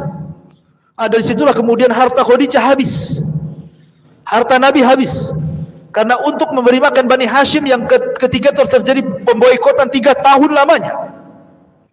Sampai akhirnya kemudian setelah berakhir pemboikotan itu, setelah itulah kemudian terjadi apa yang disebut dengan Amul Hazni, tahun kesedihan. Kenapa? Karena beberapa bulan setelah pemboikotan ini Abu Thalib meninggal. Subhanallah, setelah beberapa bulan setelah meninggalnya Abu Thalib, meninggal pula Khadijah, istri Nabi SAW. Maka semakin sempitlah dakwah Rasul karena orang-orang itu semakin berani. 18 kabilah mengancam Rasul, jangan berdakwah, kau sudah tidak ada siapa-siapa lagi yang melindungi kamu, kalau tidak kami bunuh. Akhirnya Rasul sudah tidak bisa berdakwah terang-terangan, kembali ke dakwah sirriyah, dakwah ketidak terang-terangan. Dia hanya bisa ngajak ya sebisanya diajak, karena sudah nggak bisa terang-terangan lagi, karena diancam dibunuh. Akhirnya semakin buruk suasananya, maka Rasul kemudian beringin mencari areal baru untuk berdakwah. Terpikir hendak ke Taif. Kemudian sampai di Taif sama juga rupanya. Orang Taif ini nggak menerima dakwah Rasul, baru beberapa hari saja sudah diusir. Lebih ganas lagi, dilempari sama batu, perempuannya mencaci maki, anak-anaknya naruh duri di jalan, macam-macam, sampai akhirnya Rasul kemudian harus tinggal di kebun kurma milik Utbah dan Syaibah. Disitulah kemudian ketika Rasul salat fajar, datang pula 7 jin dari Yaman masuk Islam. Ketika orang-orang Taif tidak masuk Islam, jin pula yang masuk Islam. Ya, Allah kasih. Ya, ketika alam nyata tidak masuk Islam, alam gaib masuk Islam. Ya, jin-jin masuk Islam. Turunlah surah Jin, kul uhiya ilayya annahu istama'a nafarun minal jinni faqalu inna sami'na qur'anan ajaba. Baik, intinya kemudian Rasul bisa berhasil masuk ke Mekah. Lah ketika berhasil lagi masuk ke Mekah karena ada perlindungan dari Adi ibn Mut'im, akhirnya kemudian Nabi SAW sudah tidak bisa sama sekali berdakwah, sesak dada Nabi. Dari situlah kemudian Rasul ingin menghibur Rasul. Terjadilah peristiwa yang disebut dengan Isra dan Mi'raj. Ingin dihibur. Namun sebelum terjadi Isra Mi'raj, ketika Rasul berada di Hatim, di rumah Ummu Aiman, Jibril datang. Kemudian membelah dada Nabi kedua kalinya, membersihkan kembali hatinya supaya makin lebar lagi. Alam nashrah laka sadrak, ya, supaya dada Nabi lebih menerima lagi kondisi. Dibersihkan dadanya dari sifat hasad, dengki, dendam, marah, semua dibersihkan, tidak ada lagi. Setelah itu kemudian diperjalankan dari Masjidil Haram ke Masjidil Aqsa yang disebut dengan Isra. Kemudian diperjalankan dari Masjidil Aqsa ke Sidratil Muntaha yang disebut dengan Mi'raj. Disitulah Rasul dapat pelajaran besar untuk menghadapi dakwah ke depan. Di langit pertama dia berjumpa dengan Nabi Adam. Adam itu hijrah dari sorga ke bumi, maka dia akan hijrah dari Mekah ke Madinah. Berjumpa dengan di langit kedua dengan Yahya ibn Zakaria dan Isa ibn Maryam. Seolah-olah nanti setelah hijrah engkau wahai Muhammad, engkau akan disakiti seperti dua nabi disakiti. Dari mana? Dari orang-orang Yahudi. Yahya dipenggal lehernya, jadikan mahar wanita pelacur. Nabi Isa diburu untuk dibunuh, kemudian diangkat ke langit. Maka engkau pun sama akan mengalami hal yang sama. Orang-orang Yahudi akan berusaha menyakitimu, bahkan sampai membunuhmu. Dan betul, upaya pembunuhan sudah ada, ya, seperti perang Bani Nadir. Kenapa Rasul merangi Bani Nadir? Karena Rasul mau ditimpakan batu dari atas rumah. Kemudian Zainab bintu Harith, seorang wanita, setelah perang Khaybar diracun, meracun Nabi. Jadi upaya pembunuhan banyak, ya. Jadi Rasul sudah ada gambaran kenapa diperjumpakan dengan Yahya dan Isa, ya, bahwa musuhnya akan lebih berat lagi, bukan hanya orang kafir Quraisy saja, nanti ada lagi orang Yahudi katanya. Kemudian naik ke langit ketiga, berjumpa dengan Nabi Yusuf. Langit ketiga berjumpa dengan Nabi Yusuf, seolah-olah mengatakan bahwa sebagaimana Yusuf juga dia disakiti oleh saudara-saudaranya, dicemplungkan ke sumur, kan itu ya, dihasadi, engkau pun sama, keluargamu wajar. Abu Lahab menyakiti kamu, keluargamu akan musuhi kamu. Itu wajar, karena Nabi juga seperti itu sebelumnya. Kemudian naik ke langit keempat, berjumpa dengan Idris, di mana Allah katakan wa rafa'nahu makanan 'aliyah. Idris diangkat ke tempat tinggi, maka engkau pun akan diangkat jauh lebih tinggi dibandingkan Idris. Bukan hanya sampai ke langit keempat, ke Sidratul Muntaha, secara hissi dan maknawi engkau akan menjadi orang mulia di tengah-tengah manusia, diangkat derajatmu. Wa rafa'na laka dzikra, kami angkat penyebutanmu, kata Allah. Naik lagi ke langit keberapa? Kelima, berjumpa dengan Nabi Harun. Harun lembut, disukai Bani Israel, maka Rasul pun harus melembutkan kembali dakwahnya seperti lembutnya Harun kepada Bani Israel. Wa in kunta faddan ghalidhal qalbi lan faddu min hauli, kalau engkau keras wahai Muhammad, lari semua orang tuh, gak akan menerima dakwah. Dapat pelajaran dakwah lagi. Naik lagi ke langit ke-6, berjumpa dengan Nabi Musa. Nabi Musa itu orang yang paling sabar dengan Bani Israel, maka Rasul pun harus sabar menghadapi umatnya, ya, dapat lagi kesabaran. Ya. Naik lagi ke Ibrahim alaihi salatu wassalam, ke langit ke-7. Kata Rasul, tidak ada nabi yang mirip wajahku kecuali Ibrahim. Sebagaimana Ibrahim membangun Ka'bah di bumi, maka dia bersandar di Ka'bah malaikat Baitul Ma'mur sambil dikelilingi anak-anak kecil. Al-jaza min jinsil amal. Dan Nabi SAW pun akan meneruskan perjuangan Ibrahim dengan memakmurkan Ka'bah dan membebaskan kota Mekah. Jadi Isra Mi'raj ini pelajaran besar. Yang tadinya Rasul sesak dadanya gitu ya, turun daripada Isra Mi'raj semangat lagi dia. Udah ada, nengok para nabi aja lebih daripada saya.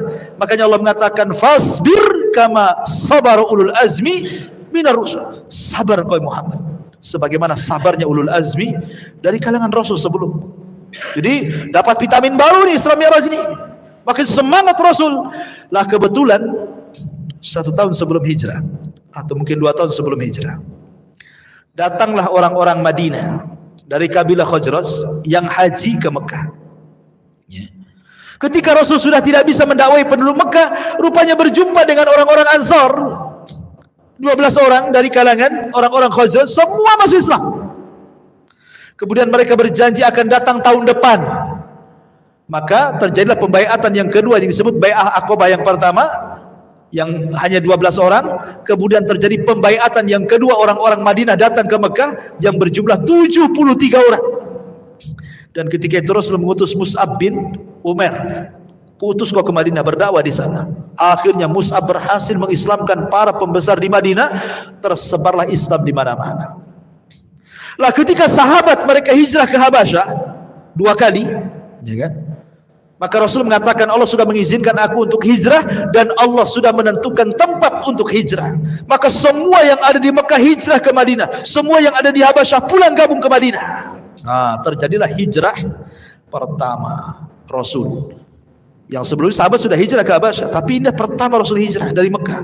Bayangkan, Nabi SAW ketika hijrah itu usianya berapa tahun? Diangkat jadi Nabi saja 40 tahun. Kemudian Rasul tinggal di Mekah ketika diangkat jadi Nabi dan Rasul 13 tahun. Berarti Rasul itu ketika hijrah usianya 53 tahun. Sudah tua. 53 tahun. Tidak pernah meninggalkan kota kelahirannya. Tiba-tiba diusir. Coba Anda bayangkan. Kita diusir dari Indonesia. Dari NKRI. Disuruh kemana? Kayak orang-orang atau apa itu? Myanmar tuh ya. Kan kita lihat tuh. Orang-orang saudara-saudara kita Muslim dari Myanmar kan yang diusir itu sampai tenggelam-gelam di kapal tuh kan. Ya, apa Muslim Uighur tuh kan. Coba bayangkan gimana rasanya diusir dari negerinya kan itu ya.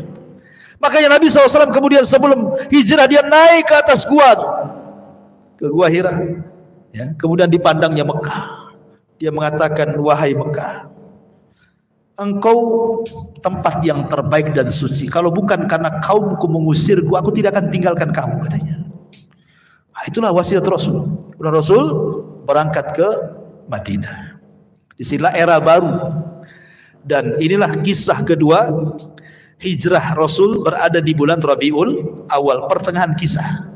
Kelahiran, hijrah. Nah, kemudian Rasul hijrah ke Madinah. Lah di kota Madinah ini karena sudah banyak pendukungnya, maka Nabi SAW pertama kali datang ke kota Madinah, apa yang dilakukannya? Membangun Masjid Quba. Pondasinya dulu, kemudian setelah beberapa hari berangkat ke Madinah. Di perjalanan dia singgah karena kebetulan hari Jumat, akhirnya Rasul melaksanakan Jumat pertama kali di tengah Quba dan Madinah. Sampai di kota Madinah, dia bangun masjidnya. Ini disebut dengan Masjid Nabawi. Dan itulah masjid terbaik setelah Haram, kemudian setelah Nabawi adalah Aqsa. Kata Rasul, la tushaddu rihal illa ila thalathati masjid. Tidak boleh safar niat ibadah kecuali ketiga masjid. Masjidil Haram, Masjid Nabawi, dan Masjidil Aqsa. Apa yang dilakukan Rasulullah SAW? Kenapa membangun masjid? Nabi SAW ingin supaya manusia itu lebih dekat dengan Allah. Karena hanya di masjid inilah orang lebih dekat dengan Allah. Makanya Nabi SAW kemudian membuat aktivitas semua di masjid. Ya, ngajar ya di masjid, dakwah di masjid, latihan jihad di masjid, mutuskan kepada kabilah-kabilah di masjid. Tidak ada kecuali di masjid, tempat lain untuk membimbing umat kecuali masjid. Itu masih di zaman Rasul itu semua di masjid. Coba bayangkan, sampai latihan perang di masjid. Coba di sini latihan perang, besoknya antum jadi teroris tuh. latihan manah dalam masjid gitu ya. Latihan kuda, nggak mungkin lah kudanya dimasukkan ke sini. Mungkin orang dia, tapi dulu seperti itu. Tapi sekarang subhanallah, alhamdulillah masjid ini masih ada kajian. Tapi ada masjid-masjid yang lain itu yang hanya untuk sholat 5 waktu saja kan. Ketika habis sholat 5 waktu pun dikunci. Jadi orang yang mau sholat itu disuruh di teras. Ya. Nanti malam-malam ditulis dilarang tidur. Wah, makin tak boleh lagi, makin sepi lah masjid. Makin sepi karena hanya untuk 5 waktu sholat saja. Tidur aja tidak boleh di situ kan gitu.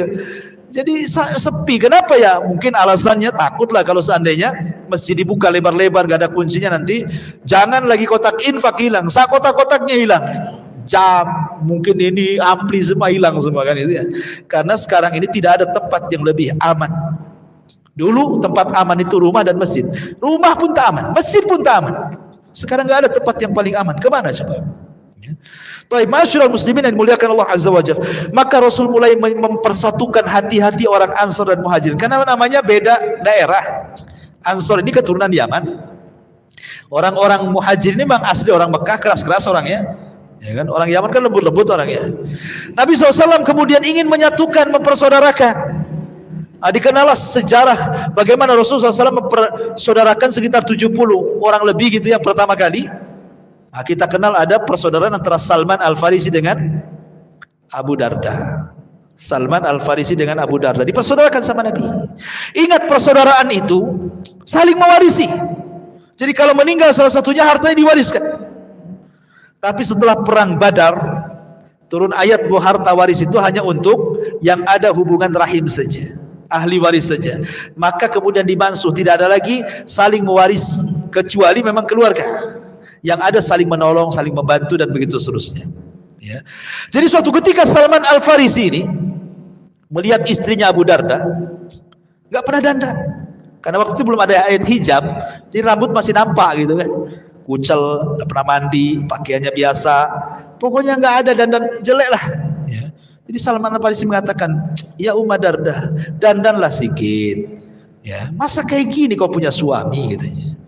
Kata Ummu Darda, ya Salman, anna Aba Darda laisa lihaja.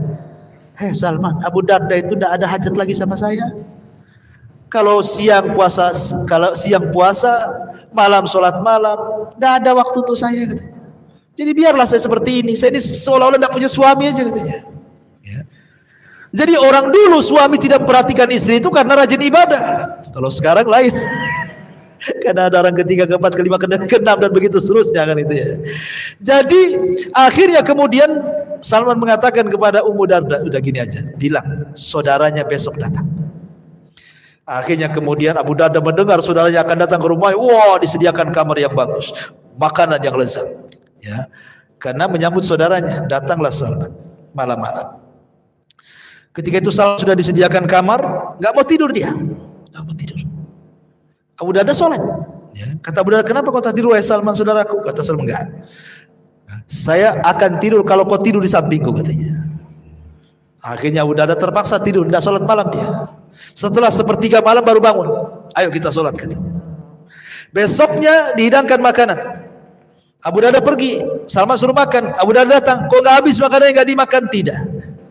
Saya ingin makan berdua. Batalkan puasaku, katanya. Akhirnya dibatalkan. Ya. Selama 3 hari begitu.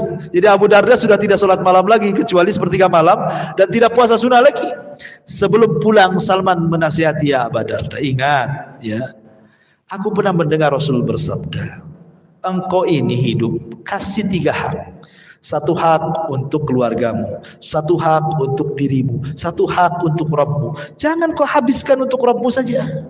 Kau ada keluarga, jiwamu pun punya hak, harus istirahat, nanti sakit, katanya kan.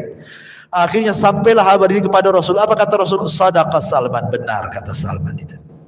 Begitulah ukhuwah mereka. Ya. Sampai kepada Abdurrahman bin Auf dengan Sa'd bin Rabi. Kata Sa'd bin Rabi, Abdurrahman bin Auf, aku punya 2 rumah. Kau tengok rumah itu, mana yang kau cocok, ambil salah satunya. Sa'd Ibn Rabi tidak mengatakan, ini rumah yang saya tempati, saya punya rumah kos-kosan sana, kau ambil yang kos-kosan itu. Nggak gitu bahasanya. Ini 2 rumah, kau tengok mana yang cocok, ambil. Itu lain bahasanya kan. Aku punya 2 kebun, dua-duanya sudah mau buah kurmanya. Kau datanglah ke kebun dua-duanya, tengok mana yang kau cocok, ambil tuh 2 kebun tuh. Bukan bahasanya, ini kebun mau berbuah, ini nanti saya panen, kau yang itu dulu aja, kau tanam dulu aja. Enggak gitu. Aku punya 3 istri, aku tengoklah 3-tiganya. Kan belum ada hijab waktu itu. Kalau kau cocok ke yang istri pertama atau istri kedua atau istri yang paling muda, istri ketiga, aku tinggal tunjuk saja Abdurrahman, nanti besok ku ceraikan dia. Tunggu sampai masa iddahnya, ku danai kau nikah dengan dia. Ada orang kayak gitu, mengasihkan istrinya. Ya, 1 aja pengen 2, yang 2 pengen 3, mau dibalikan ke orang. Nggak bisa carok istri antum diambil orang. Artinya bahwa sampai seperti itulah persaudaraan Muhajirin dan Ansor gitu loh, luar biasa gitu. Siapa yang mendidik mereka? Nabi SAW. Sampai akhirnya kemudian setelah Rasul agak lama di kota Madinah, barulah terjadi syariat jihad. Terjadi peperangan banyak yang sudah saya ceritakan. Terjadi perang Badar, perang Uhud, perang Hunain, Fathu Makkah, Sulh Hudaybiyah, perang Tabuk, perang Mu'tah, macam-macam perang kan. Sampai akhirnya kemudian Nabi SAW berakhir di perang mana? Terakhir kita bahas perang Tabuk. Itulah perang yang terakhir Rasul, karena yang dilawan bukan musyrik Arab, yang dilawan bukan orang-orang Yahudi Madinah. Kenapa? Karena orang musyrik semua sudah masuk Islam, ya kan? Orang-orang Yahudi semua sudah terusir, Mekah Madinah sudah dikuasai. Perang Tabuk ini perang melawan Nasrani Romawi, dan Allah menangkan. Ya, Ma'asyiral muslimin yang dimuliakan Allah Azza wa Jalla. Lah setelah itulah kemudian detik-detik wafatnya, dan ini pembahasan terakhir, bahwa kelahiran di bulan Rabiul Awal, hijrah di bulan Rabiul Awal, dan wafat pun di bulan Rabiul Awal. Bagaimana kisah kematiannya? Ma'asyiral muslimin yang dimuliakan Allah Subhanahu wa taala. Ketika Nabi SAW pulang dari Fathu Mekah, kemudian Nabi SAW turun ayat surah Al-Maidah ayat 3. Al-yawma akmaltu lakum dinakum wa atmamtu alaikum ni'mati wa raditu lakumul Islam madina. Aku sempurnakan kepada kalian agama kalian. Aku sempurnakan nikmatku untuk kalian dan Islam sebagai agama kalian. Maknanya dengan turun Al-Maidah ayat 3, selesai tugas Nabi. Apa? Selesai. Rasul sudah menyampaikan risalah semuanya. Agama sudah sempurna. Apalagi yang mau ditambah? Makanya kemudian Nabi SAW beberapa hari sebelum wafatnya, Nabi mengajak para sahabat untuk berziarah ke kuburan Uhud, ke kuburan syuhada Uhud. Rasul ingin katakan kepada para sahabat, kalaulah bukan karena Allah kemudian mereka, kalian tidak akan seperti ini sekarang. Rasul tidak pernah melupakan jasa orang, apalagi sudah meninggal dan sangat berjasa. Ya, Rasul mengajak para sahabat ke kuburan Uhud. Kalau bukan karena Allah kemudian mereka, nggak mungkin Mekah jadi negara Islam, Madinah jadi negara Islam, semua orang masuk Islam.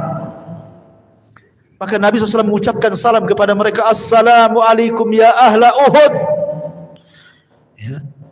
Nas'alullah walakumul afiyah wa inna insyaallah bikumul lahiqun. Keselamatan bagi kalian wahai syuhada Uhud, katanya. Sesungguhnya kami hanya meminta kepada Allah agar Allah memaafkan diri kami dan juga kalian, dan ingat kami pun akan menyusul kalian, kata Rasul. Kemudian Rasul pulang. Di tengah jalan Rasul menangis. Semua sahabat menangis. Kemudian sahabat bertanya, kenapa Rasul menangis?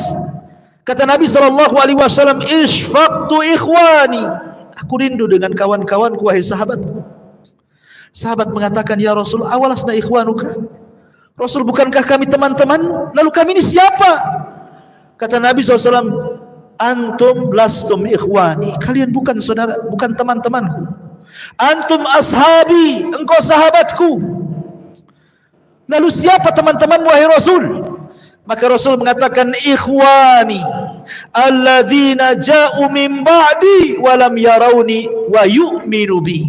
Sebuah kaum datang sepeninggalku, mereka tidak pernah melihatku tapi beriman denganku. Aku rindu berjumpa dengan mereka. Akhirnya kemudian Rasul pulang, sampai akhirnya dia pun pada giliran rumah Maimunah. Disitulah mungkin semakin parah sakit Nabi SAW akibat racun yang pernah dimakannya. Sakit parah Rasul. Kemudian Rasul mengatakan kepada Maimunah, wahai Maimunah, kumpulkan istri-istriku yang lainnya, kumpulkan.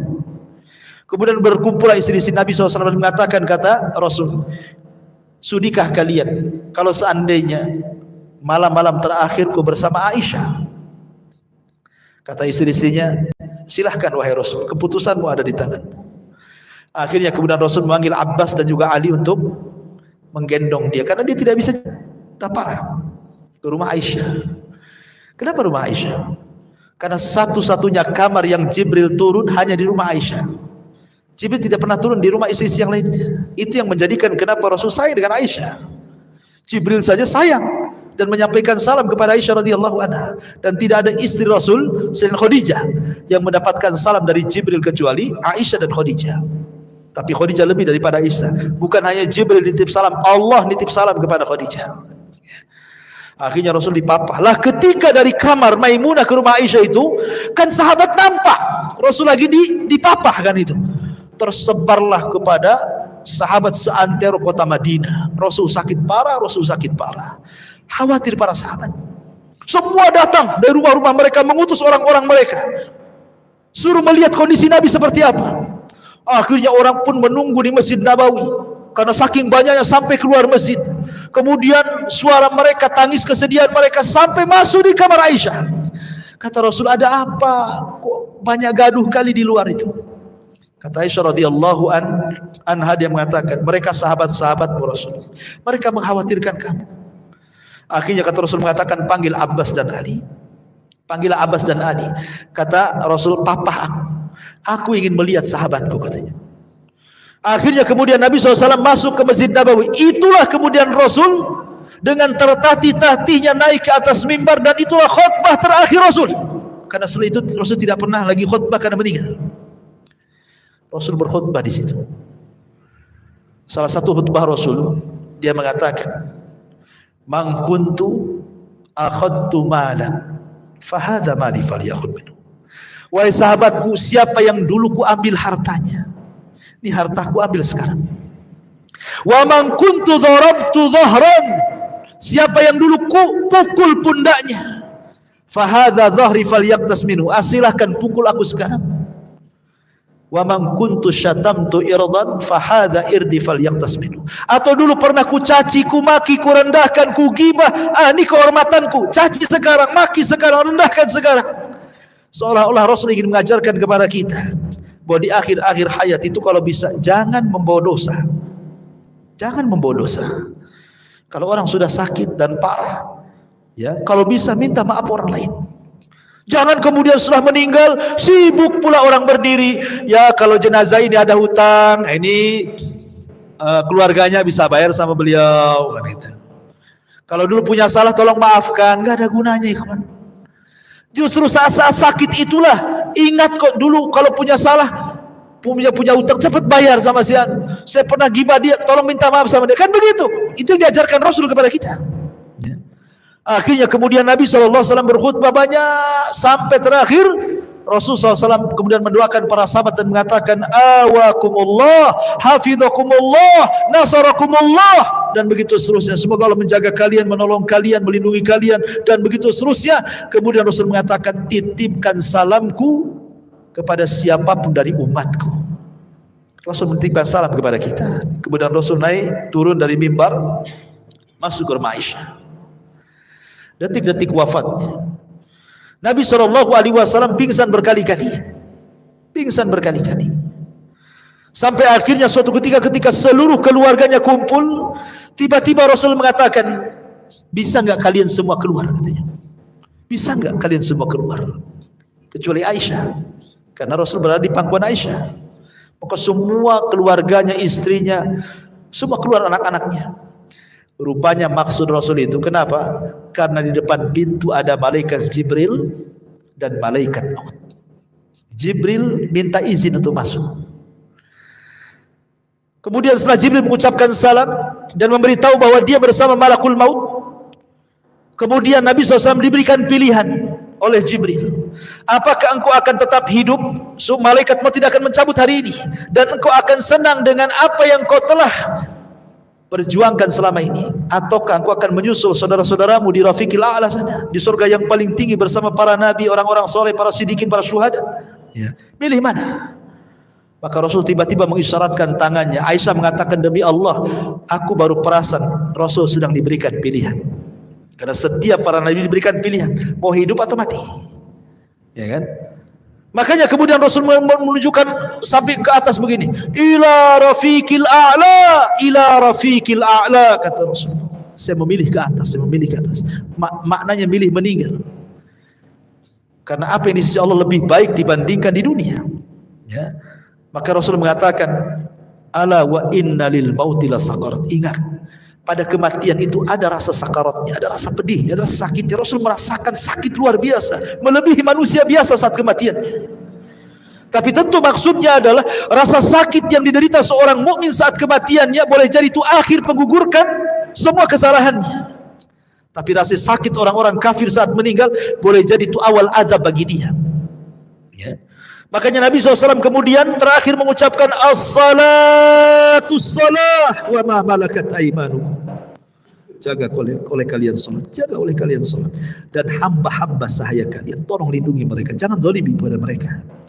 Itulah ucapan yang terakhir yang diucapkan Nabi SAW. Kemudian dia mengucapkan tahlil la ilaha illallah. Kemudian setelah itu Nabi SAW meninggal dunia. Tepat pada hari Senin tanggal 12 bulan Rabiul Awal tahun 11 Hijriah, Rasul meninggal dunia. Aisyah radhiyallahu anha melihat kematian suaminya berada di pelukannya. Dia tidak bisa bergerak. Apa yang harus dikatakan kan begitu?